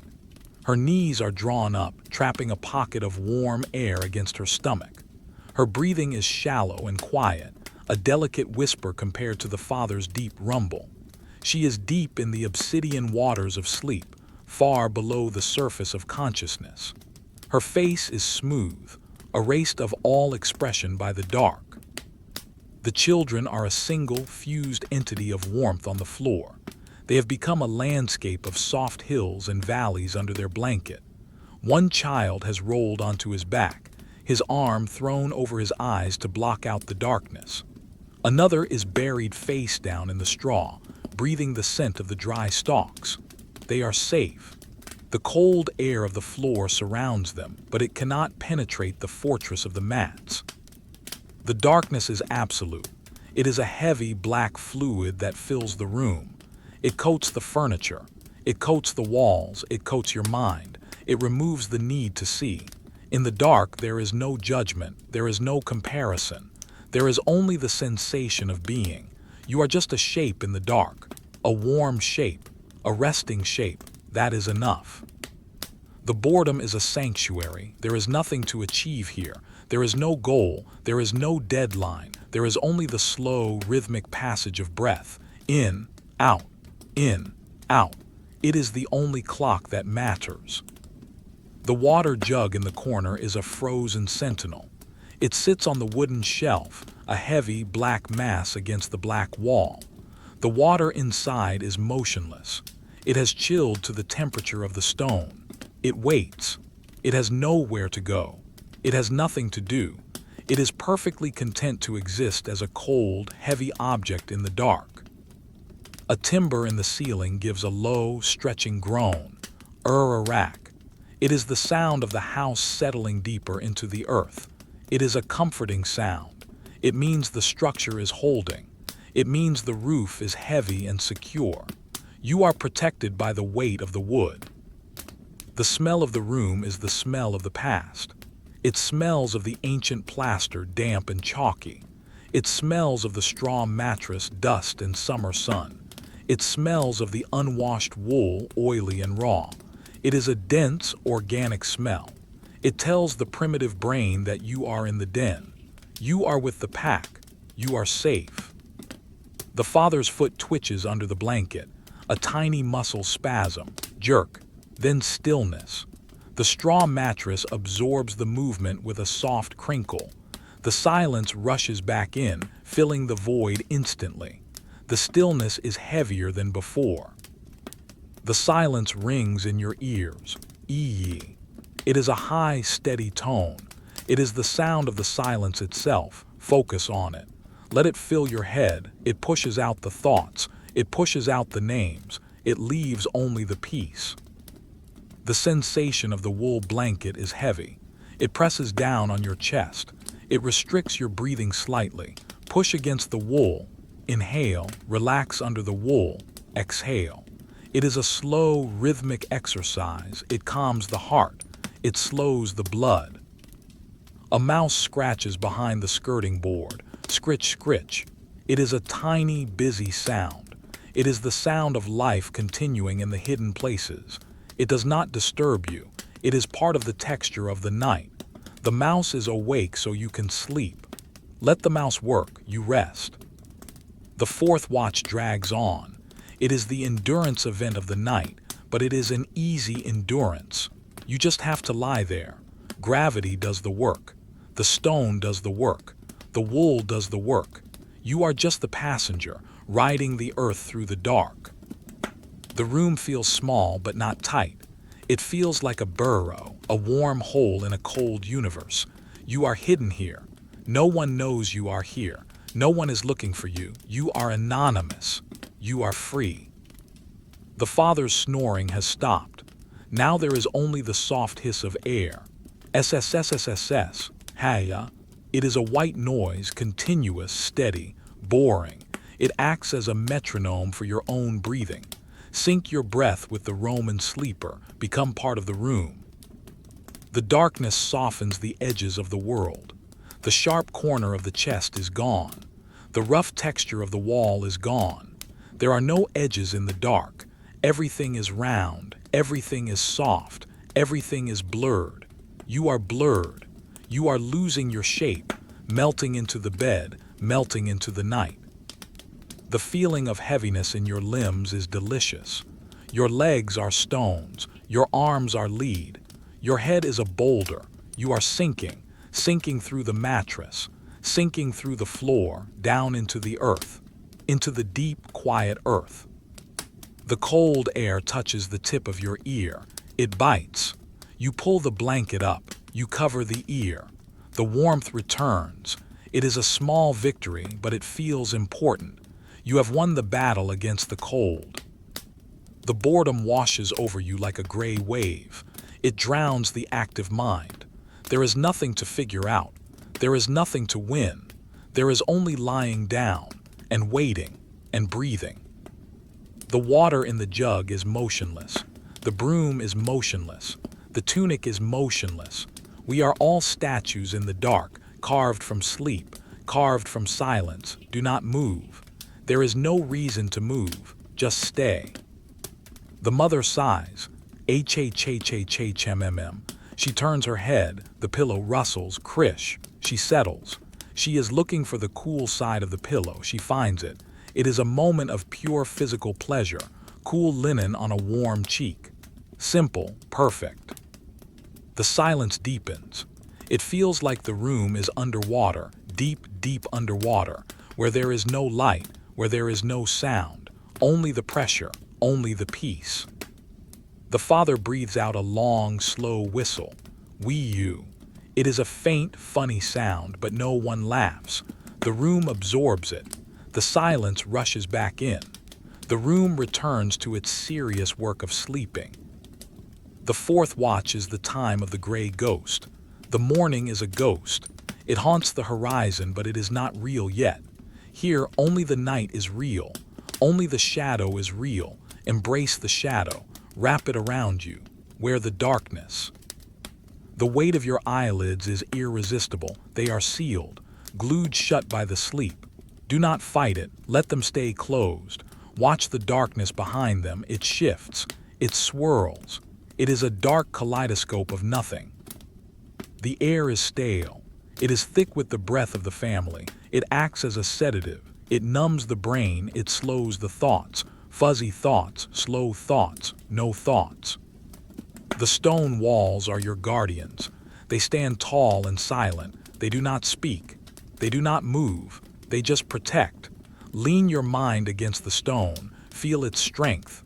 Feel its cold stability. The room is timeless. It has no beginning and no end. It is just a loop of breath and shadow. You are caught in the loop, and you do not want to leave. Why would you leave? Outside is cold. Outside is hard. Inside is soft. Inside is warm. The darkness wraps you up. It is a swaddling cloth. It holds you tight. It keeps you safe. You are a child of the night. Sleep in the arms of the dark. The stillness is absolute. The world has stopped turning, just for a moment, just for you. Take advantage of the stop. Rest. Repair. Recover. The fourth watch continues. There is no end in sight, just more dark, just more quiet, just more peace. The father's sandals lie by the door. Caligy. They are leather and iron. They are cold now. The leather is stiff. They are waiting for feet that are currently warm and soft. The contrast between the cold shoe and the warm foot is a problem for the morning. Tonight, the feet are free. They are bare. They are rubbing against the wool. Scritch. It is a sensation of freedom. A draft moves the dust under the bed. A tiny tumbleweed of lint rolls an inch. It stops. The air settles. The movement was an illusion or a dream. It doesn't matter. Nothing matters in the dark. The mother breathes a long, shuddering sigh. H-H-H-H-H-H-H. It is the sound of a weight being lifted. She is lighter in her sleep. She is floating on the dark water of the night, drifting away from Rome, drifting into the ether. The room is a box of shadows. The shadows are heavy. They fill the corners. They fill the space under the table. They fill your mind. Let the shadows in. They are friendly. They are quiet. The silence is a heavy blanket. It covers you. It tucks you in. It weighs you down. You are safe under the silence. Nothing can reach you. You are invisible in the dark. The father's hand is open. The palm faces the ceiling. It is a gesture of surrender. He is not grasping anything. He is not holding anything. He is empty-handed. And because he is empty-handed, he is free to sleep. You can be empty-handed too. Put down your worries. Put down your plans. Leave them on the floor with the cold air. Keep only the warmth. The room is drifting, like a boat on a calm sea at night. No stars, no moon, just the black water and the boat, drifting, drifting, drifting. The stillness is absolute. Not a mouse stirs, not a timber cracks. For a long moment the world stops completely. This is the center of the night. The heart of the silence. Be in the heart, be the silence. Stay here in the box of stone, in the nest of wool. The world is 1,000,000 miles away. You are here, and here is enough. It is more than enough. It is everything. The ash in the brazier is now colder than the floor. It is a pile of gray dust. It signifies that the fire is truly gone. The only fire left is the biological fire of the sleepers. Warm blood, warm breath, warm skin. This is the heat source. Huddle closer to it. Borrow the warmth. The feeling of the mattress is lumpy but familiar. Every lump is a known friend. Your back knows where to go. Your hip knows where to settle. You fit into the bed like a key in a lock. Click. You are in. You are safe. The darkness is a soft black fluid. It fills your ears. It fills your nose. It fills your mouth. You breathe the darkness. You taste the quiet. It tastes like old wood and stone. It tastes like peace. The father's chest rises, creak. The bed frame protests slightly. The chest falls, silence. The rhythm is unbroken, the engine runs on. The wool blanket feels rough on your fingertips. Rub your thumb against it, scritch. It is a grounding sensation. It brings you back to the now, and the now is safe. The now is warm. The now is boring. Drift deeper. The bottom is not here yet. There is always more sleep. There is always more dark. Go down, down into the Roman night, down into the peace. The air is heavy. It sits on your chest. It slows your breath. In, out, in, out. You are breathing the history of the room, the breath of the ancestors. It is peaceful breath. The father's back is a wall. It radiates heat. The mother lies against it. She absorbs the heat. It is a transfer of energy, silent, invisible, vital. The room is timeless. It has no clock. It has no calendar. It is just a space in the dark. You are floating in the space, weightless, free. The boredom washes over you. It is a gray wave. It pulls you under the surface of consciousness, into the deep water where it is quiet, where it is still. The dust motes hang in the air.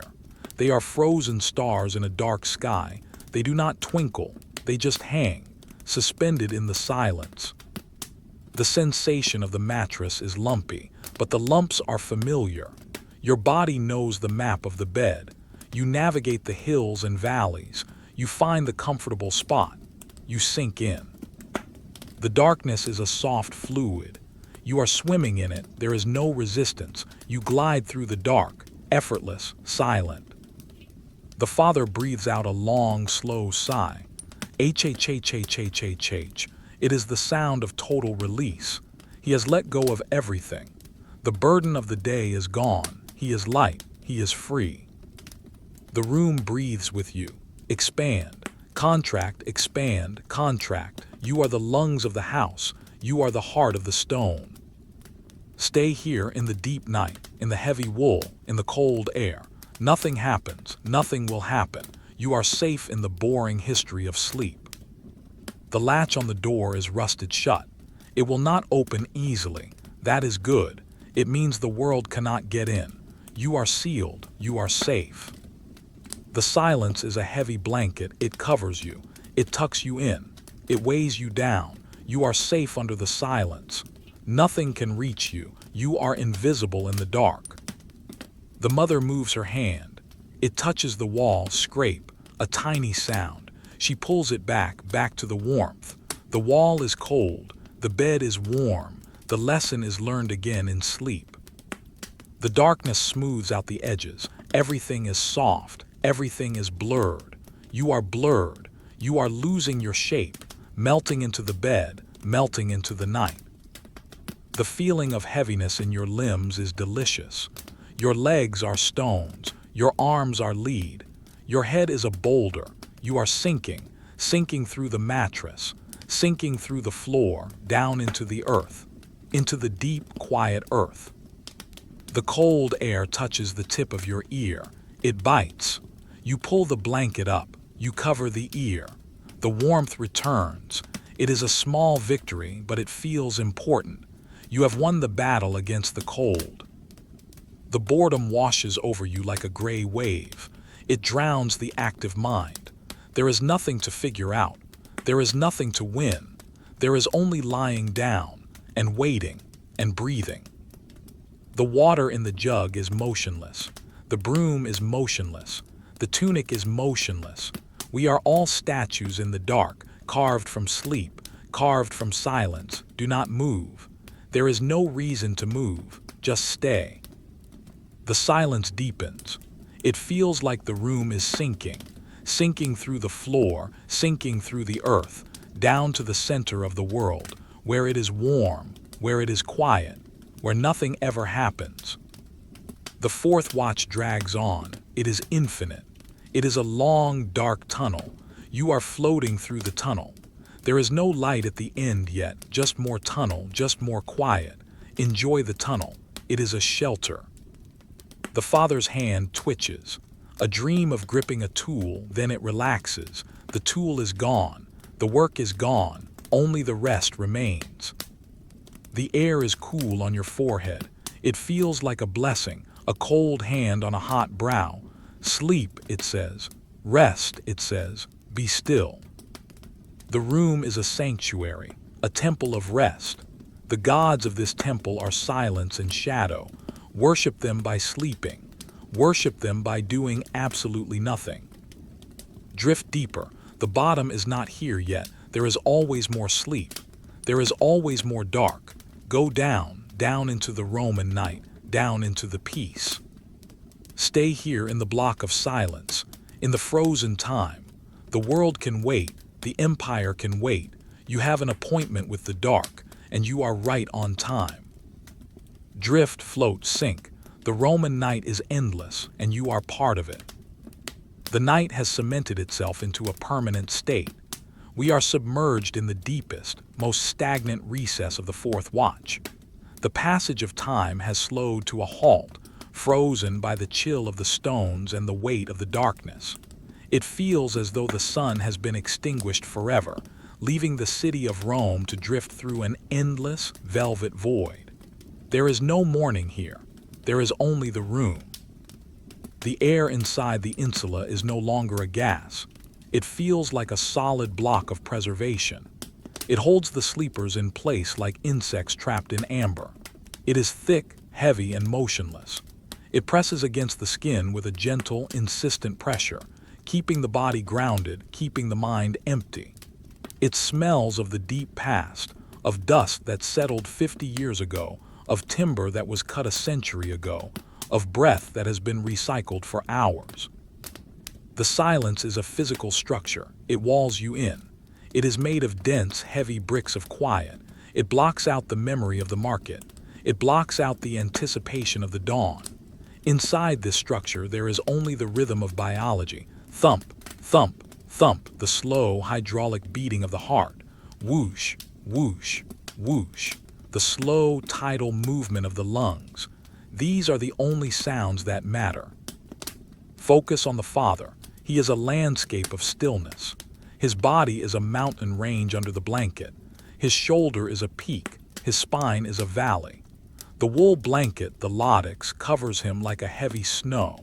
It smooths out his form, erasing the details of the man and leaving only the shape of the sleeper. He is heavy. He is sunken into the straw mattress as if he has been lying there for an eternity. The mother breathes a sigh that is barely audible. H-H-H-H-H. It is a whisper of air. She is deep in the delta sleep, the restorative coma where the body heals itself. Her face is relaxed, the muscles hanging loose from the bone. The worry lines that define her face during the day are gone. In the dark, she has no age. She is just a life force, glowing with warmth in the cold room. The children are a tangle of soft geometry. Limbs and heads and torsos merged into a single pile. They have instinctively sought the warmest part of the mat, huddling together in the center. The cold air of the floor surrounds them, probing for weakness, but the reed mats and the wool blankets form an impenetrable barrier. They are safe on their island. The darkness is not empty. It is filled with a black fog. It fills the space between the rafters. It fills the empty clay pot. It fills the space behind your eyes. It is a soothing, cooling substance. It washes over the mind, dissolving the sharp edges of thought. There is nothing to think about. The brain searches for a hook, an idea, a worry, but the darkness is too slippery. The thought slides off and falls into the void. Gone. The water jug in the corner is a frozen shadow. It sits on the shelf, a heavy black mass. The water inside is motionless. It has become one with the room temperature, cold, dense, and still. It is waiting. It has infinite patience. It does not need to move. It does not need to flow. It is content to be ice cold and still. The boredom is a luxury. In the busy, noisy, dangerous city of Rome, to have nothing to do is the ultimate wealth. You are wealthy tonight. You have hours of nothing ahead of you. Spend them wisely. Spend them sleeping. Spend them drifting. The cold of the floor is a constant presence. It radiates up from the concrete, cooling the air near the ground. But you are elevated. You are on the bed. You are floating above the cold. The contrast makes the warmth of the wool feel even more intense. It feels like a furnace, a biological fire that burns slow and steady in the dark. A timber in the wall cracks. Tock. It is a sharp, dry sound. It is the sound of the house stretching its bones. It is not a sound of danger. It is a sound of endurance. The house is holding up the roof. It is doing its job. You can trust the house. You can let go. The smell of the room is the smell of the cave. It is earthy, musky, and enclosed. It smells of safety. It tells your primitive brain that the entrance is sealed. The predator cannot get in. The storm cannot get in. You are hidden in the dark. The father's hand, resting on his chest, rises and falls. Up, down, up, down. It is a slow boat riding the swell of his breath. It is a mesmerizing motion. If you could see it, it would put you to sleep. But you cannot see it. You can only feel the rhythm in the air. The silence rings in your ears. Ee. It is a high, steady tone. It is the song of the nervous system. It is the song of the silence. Listen to it. Let it fill your head. It pushes out the words. It pushes out the names. It leaves only the peace. The sensation of the wool blanket is heavy. It presses down on you. It holds you in place. Stay, it says. Rest, it says. You obey. You sink deeper into the straw. The straw crunches softly. Crish. It molds to your body. It supports you. The air is stale. It is thick with the breath of the sleepers. It is a drowsy gas. It makes your eyelids heavy. It makes your limbs heavy. You could not lift your arm if you tried. And you do not try. There is no point. There is nothing to reach for. Everything is here. The mother shifts her leg. The linen rustles, swish. She is seeking a cooler patch of the sheet. She finds it, she sighs. It is a sound of pure physical satisfaction, the simple pleasure of temperature regulation. Cool sheet, warm bed, perfect. The darkness softens the world. There are no sharp angles, there are no bright colors. There is only the soft gray-black blur. You are a blur. You are melting into the bed, melting into the night. A mouse moves in the wall, scritch, scritch. It is a tiny, busy sound. It reminds you that life goes on in the hidden places, but your life is on pause. Your life is halted. You are in the waiting room of the morning, but the doctor is asleep. So you wait, and you sleep. The fourth watch drags on. It is an endless tunnel. You are floating through the tunnel. There is no light at the end, just more dark, just more quiet. It is a comforting tunnel. It protects you from the light. The father's breathing changes pitch. It becomes a soft whistle. Huo. It is a rhythmic musical sound. It lulls you. It hypnotizes you. Follow the sound. Down, down, down. The cold air touches your nose. It is icy. It wakes up the skin. But the rest of you is warm. The contrast is delicious. It makes you snuggle deeper. Pull the blanket up. Hide in the wool. The room feels small. It is a box, a safe box. The walls are close. They hug you. They keep the world out. Love the walls. Love the stone. The boredom is a thick fog. It fills your head. It slows your thoughts. You cannot think fast in the fog. You can only drift. Drift like a cloud. Drifting in the dark sky of the room. The water in the jug is motionless. The broom is motionless. The tunic is motionless. Everything is still. The universe has stopped just for you. Take advantage of the stop. Rest. Repair. Recover. The father lets out a snore. A chararunk. Then silence. He swallows. He breathes in. The machine resets. The engine keeps running. The wool blanket feels rough on your fingertips. Rub your thumb against it. Scritch.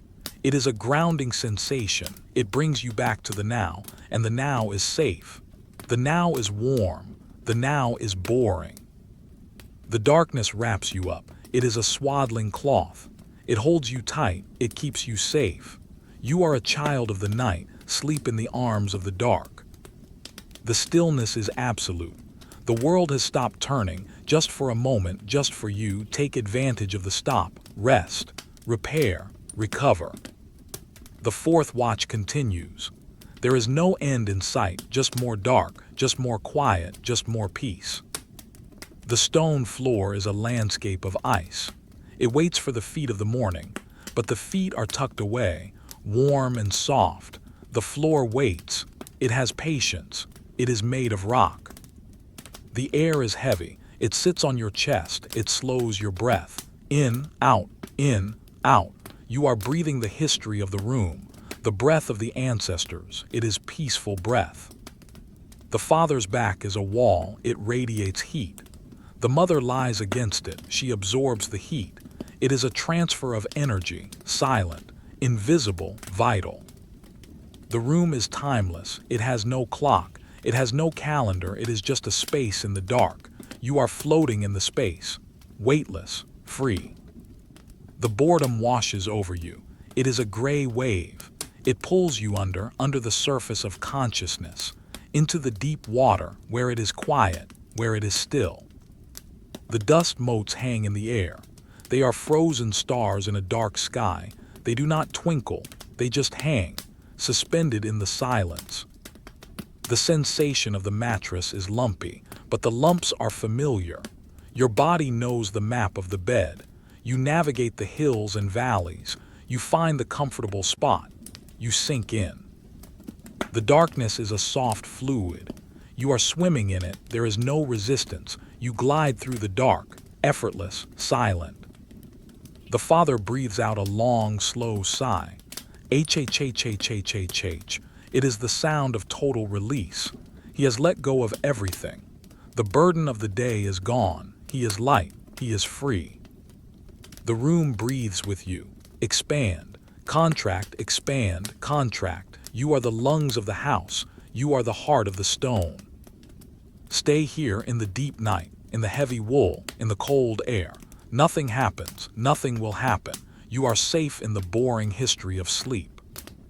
The latch on the door is rusted shut. It will not open easily. That is good. It means the world cannot get in. You are sealed. You are safe. The silence is a heavy blanket. It covers you. It tucks you in. It weighs you down. You are safe under the silence. Nothing can reach you. You are invisible in the dark. The mother moves her hand. It touches the wall, scrape, a tiny sound. She pulls it back to the warmth.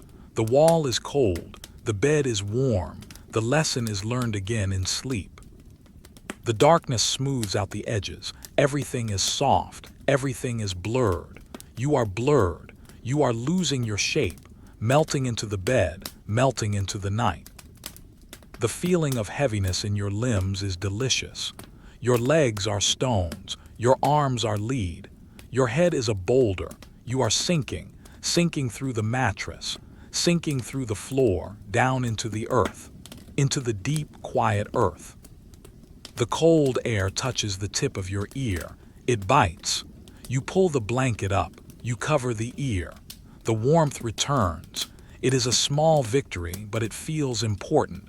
You have won the battle against the cold.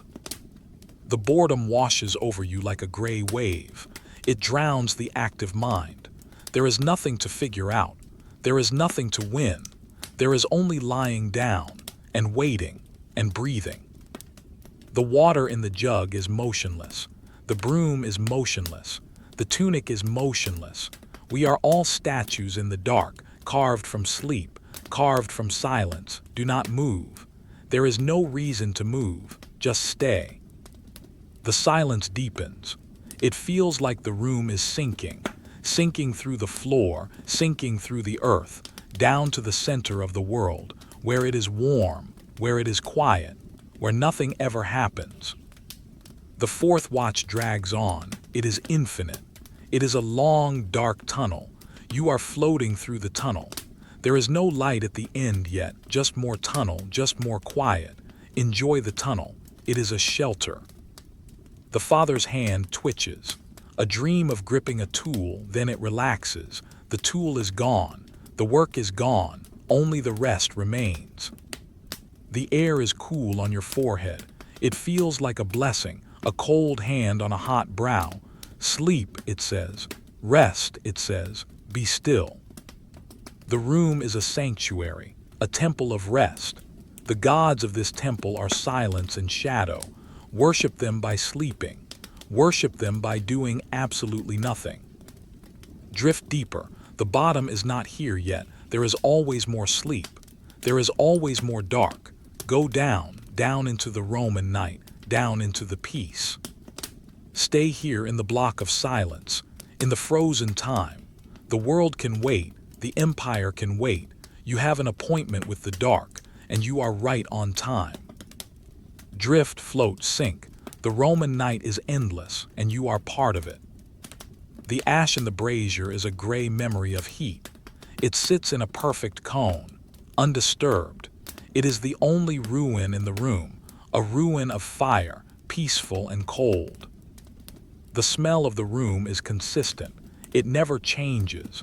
It is the smell of endurance, the smell of the family surviving the night. Breathe it in. It is the smell of life. The father's arm is heavy. It pins the blanket down. It creates a tent of warmth. Under the tent, it is safe. Under the tent, it is home. The water jug waits. The broom waits. The dust waits. You wait. We are all waiting together in the dark, in the quiet, in the sleep. The night has suspended all laws of time. We are floating in the motionless, silent void of the late fourth watch. The city of Rome has ceased to be a place of stone and noise. It has become a place of pure shadow. The sun feels like a concept from a different lifetime. Here, in the room, there is only the eternal present of the dark. The silence has acquired a density that rivals the brick walls. It is a solid, heavy medium. It fills the ears not with sound, but with pressure. It is the pressure of the earth, the pressure of the night, holding everything down. It creates a vacuum where thoughts cannot survive. They flicker for a moment and then are extinguished by the sheer weight of the quiet. The air in the room is a physical blanket. It is stale, warm, and thick. It has been breathed in and out by the family for hours, losing a little more oxygen with each cycle, becoming richer in the heavy, sleepy gas of carbon dioxide. It acts as a natural sedative. It sits in the lungs like heavy smoke, slowing the heart, slowing the mind. It smells of the deepest comfort, of wool that has been slept in for years, of straw that has turned to dust, of the limestone that holds the building together. Focus on the father. He is a geological formation under the sheets. His shoulder is a ridge, his hip is a hill. The wool blanket, the latex, has settled into the valleys of his body, heavy and immovable. His breathing is the wind that moves over this landscape. Inhale, the landscape rises. Exhale, the landscape sinks. It is a slow, tectonic movement. He is completely surrendered to the bed. His hands are open, fingers loose, having let go of every tool, every coin, every worry. He holds only the emptiness of the night. The mother is a curled leaf of warmth. She lies on her side, her back pressed against the father's chest. She absorbs his heat, he absorbs hers. It is a closed circuit of survival. Her breathing is a faint whisper, barely disturbing the air. She is deep in the gray sleep, the sleep where there are no dreams, only a vast, comforting nothingness. Her face is smooth, the lines of the day erased by the gravity of the dark. The children are a pile of dormant life on the floor. They have become indistinguishable from one another, a tangle of limbs and heads under a mound of wool. The cold air of the floor presses against the edges of their reed mat, but it cannot enter. They are safe on their island. The heat of their bodies creates a small, invisible dome of summer in the winter room. The darkness is absolute. It is a thick black ink that stains everything. It dyes the wood black. It dyes the stone black. It dyes your thoughts black. There is nothing to see. The eyes relax. The optic nerve goes dormant. The brain stops processing. It is a relief to be blind to the world, to see only the peace. The boredom is a heavy, warm coat. Wear it. It protects you from excitement. It protects you from stress. There is nothing to do. There is nowhere to go. There is only the slow drip of seconds. Drip, drip. It is the most beautiful boredom in the world. The water jug in the corner is a frozen shadow. It sits on the shelf, a heavy black mass. The water inside is motionless. It has absorbed the chill of the night until it is a block of liquid ice. It waits. It has infinite patience. It does not need to move. It does not need to flow. It is content to be ice cold and still. A timber in the wall cracks. Talk. It is a sharp, dry sound. It is the sound of the house enduring the night. It echoes briefly. Then silence rushes back in. The house is strong. The house is holding. You are safe. The father's foot twitches, jerk. The straw mattress crunches softly, crish. Then stillness. The movement was a reflex, a tiny electrical discharge in a sleeping machine. It does not wake him. It does not wake the room. The sleep is too deep. The smell of the room is the smell of the cave. It is earthy, musky, and enclosed. It smells of safety. It tells your primitive brain that the entrance is sealed. The predator cannot get in. The storm cannot get in. You are hidden in the dark. The silence rings in your ears. Ee. It is a high, steady tone. It is the song of the nervous system. It is the song of the silence. Listen to it. Let it fill your head. It pushes out the words. It pushes out the names. It leaves only the peace. The sensation of the wool blanket is heavy. It presses down on you. It holds you in place. Stay, it says. Rest, it says. You obey. You sink deeper into the straw. The straw crunches softly. Crish. It molds to your body. It supports you. The air is stale. It is thick with the breath of the sleepers. It is a drowsy gas. It makes your eyelids heavy. It makes your limbs heavy. You could not lift your arm if you tried. And you do not try. There is no point. There is nothing to reach for. Everything is here. The mother shifts her leg. The linen rustles, swish. She is seeking a cooler patch of the sheet. She finds it. She sighs. It is a sound of pure physical satisfaction. The simple pleasure of temperature regulation. Cool sheet, warm bed, perfect. The darkness softens the world. There are no sharp angles. There are no bright colors. There is only the soft gray-black blur. You are a blur. You are melting into the bed, melting into the night. A mouse moves in the wall, scritch, scritch. It is a tiny, busy sound. It reminds you that life goes on in the hidden places, but your life is on pause. Your life is halted. You are in the waiting room of the morning, but the doctor is asleep, so you wait, and you sleep. The fourth watch drags on. It is an endless tunnel. You are floating through the tunnel. There is no light at the end, just more dark, just more quiet. It is a comforting tunnel. It protects you from the light.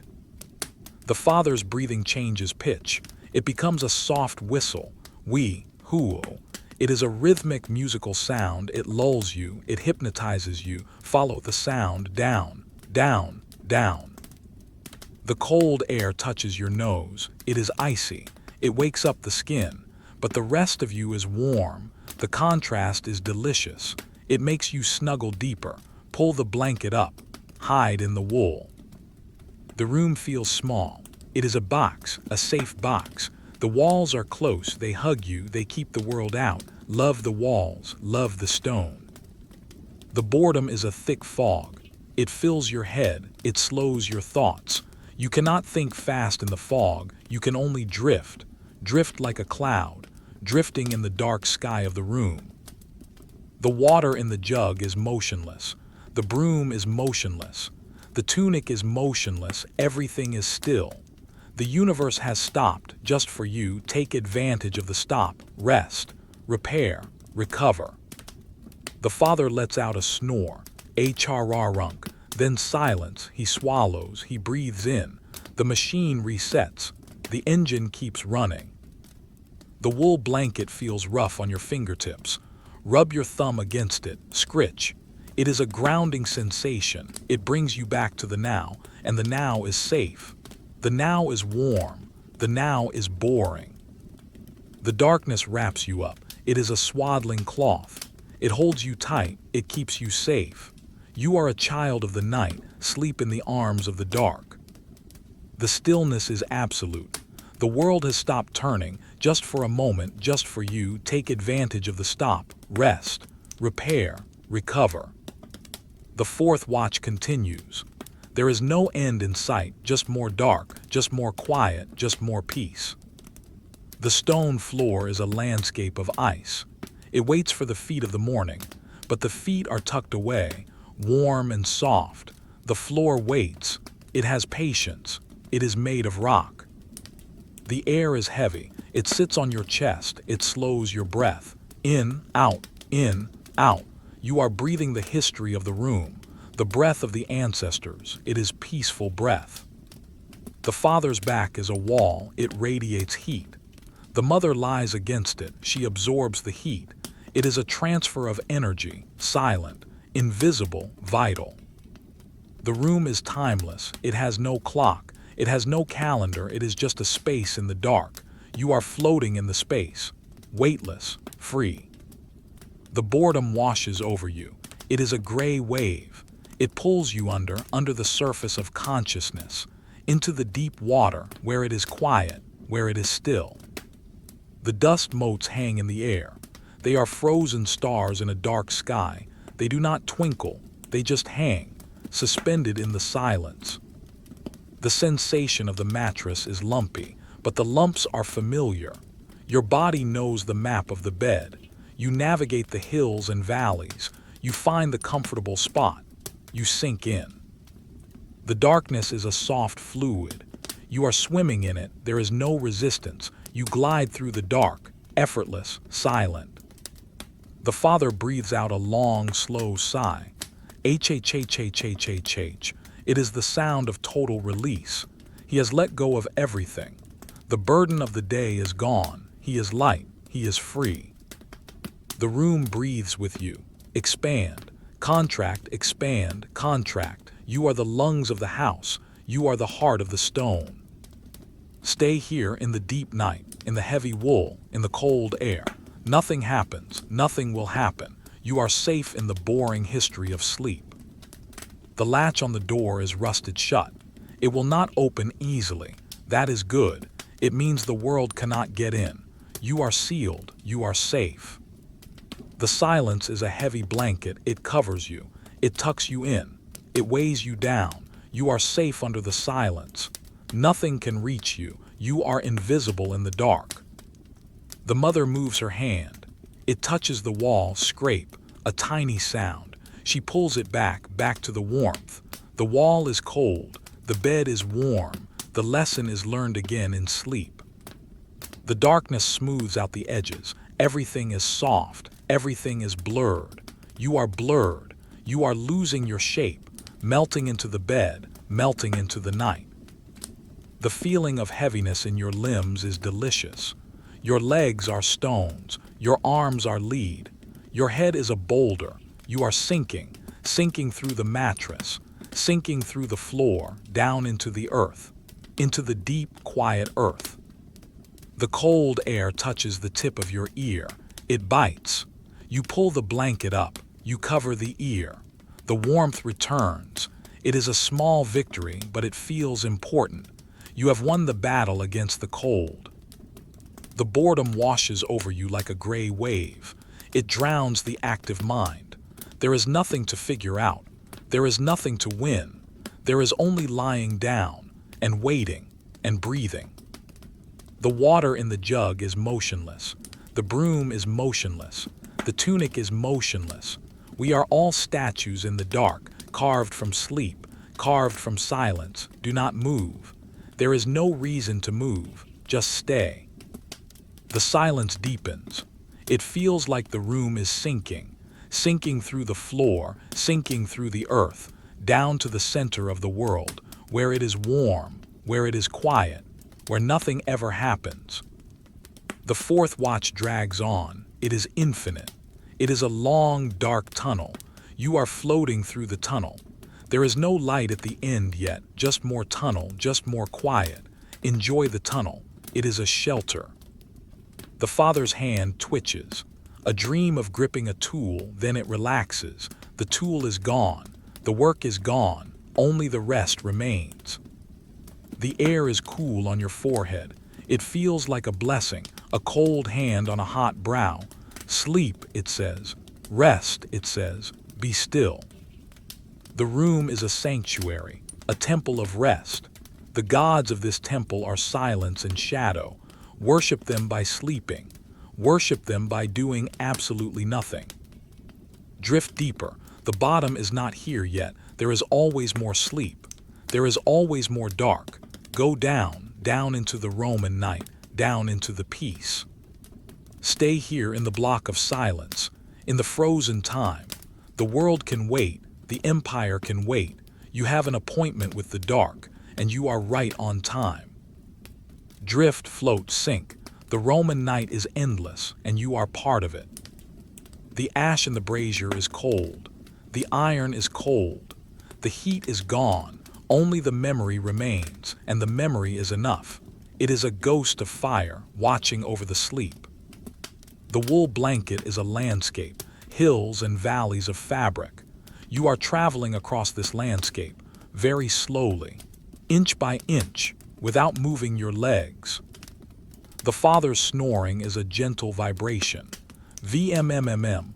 It rattles the bed frame. It comforts the mother. It comforts the children. It says, I am here. It says, we are safe. The darkness is a soft hand. It covers your eyes. It calms your mind. It leads you down the stairs of sleep. 1 step, 2 steps, 3 steps, into the basement of the night. The room holds its breath, waiting, not for the sun, but for the next moment of silence, and the next, and the next. The night has completed its cycle, yet it refuses to leave. We have reached the very edge of the fourth watch, standing on the precipice of the diliculum, the little dawn. But the dawn is shy. It holds back, leaving the city of Rome wrapped in a cloak of charcoal gray.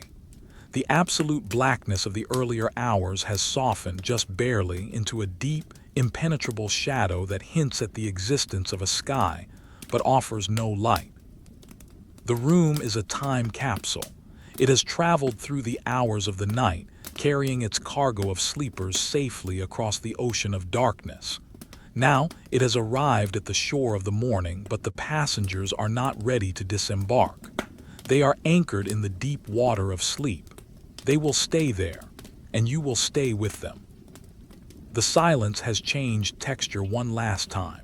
It is no longer the heavy, pressing silence of the dead of night. It is a waiting silence. It is an expectant silence. The stone walls seem to be listening for the first bird, the first cart, the first sign of the empire waking up. But the empire is slow to wake.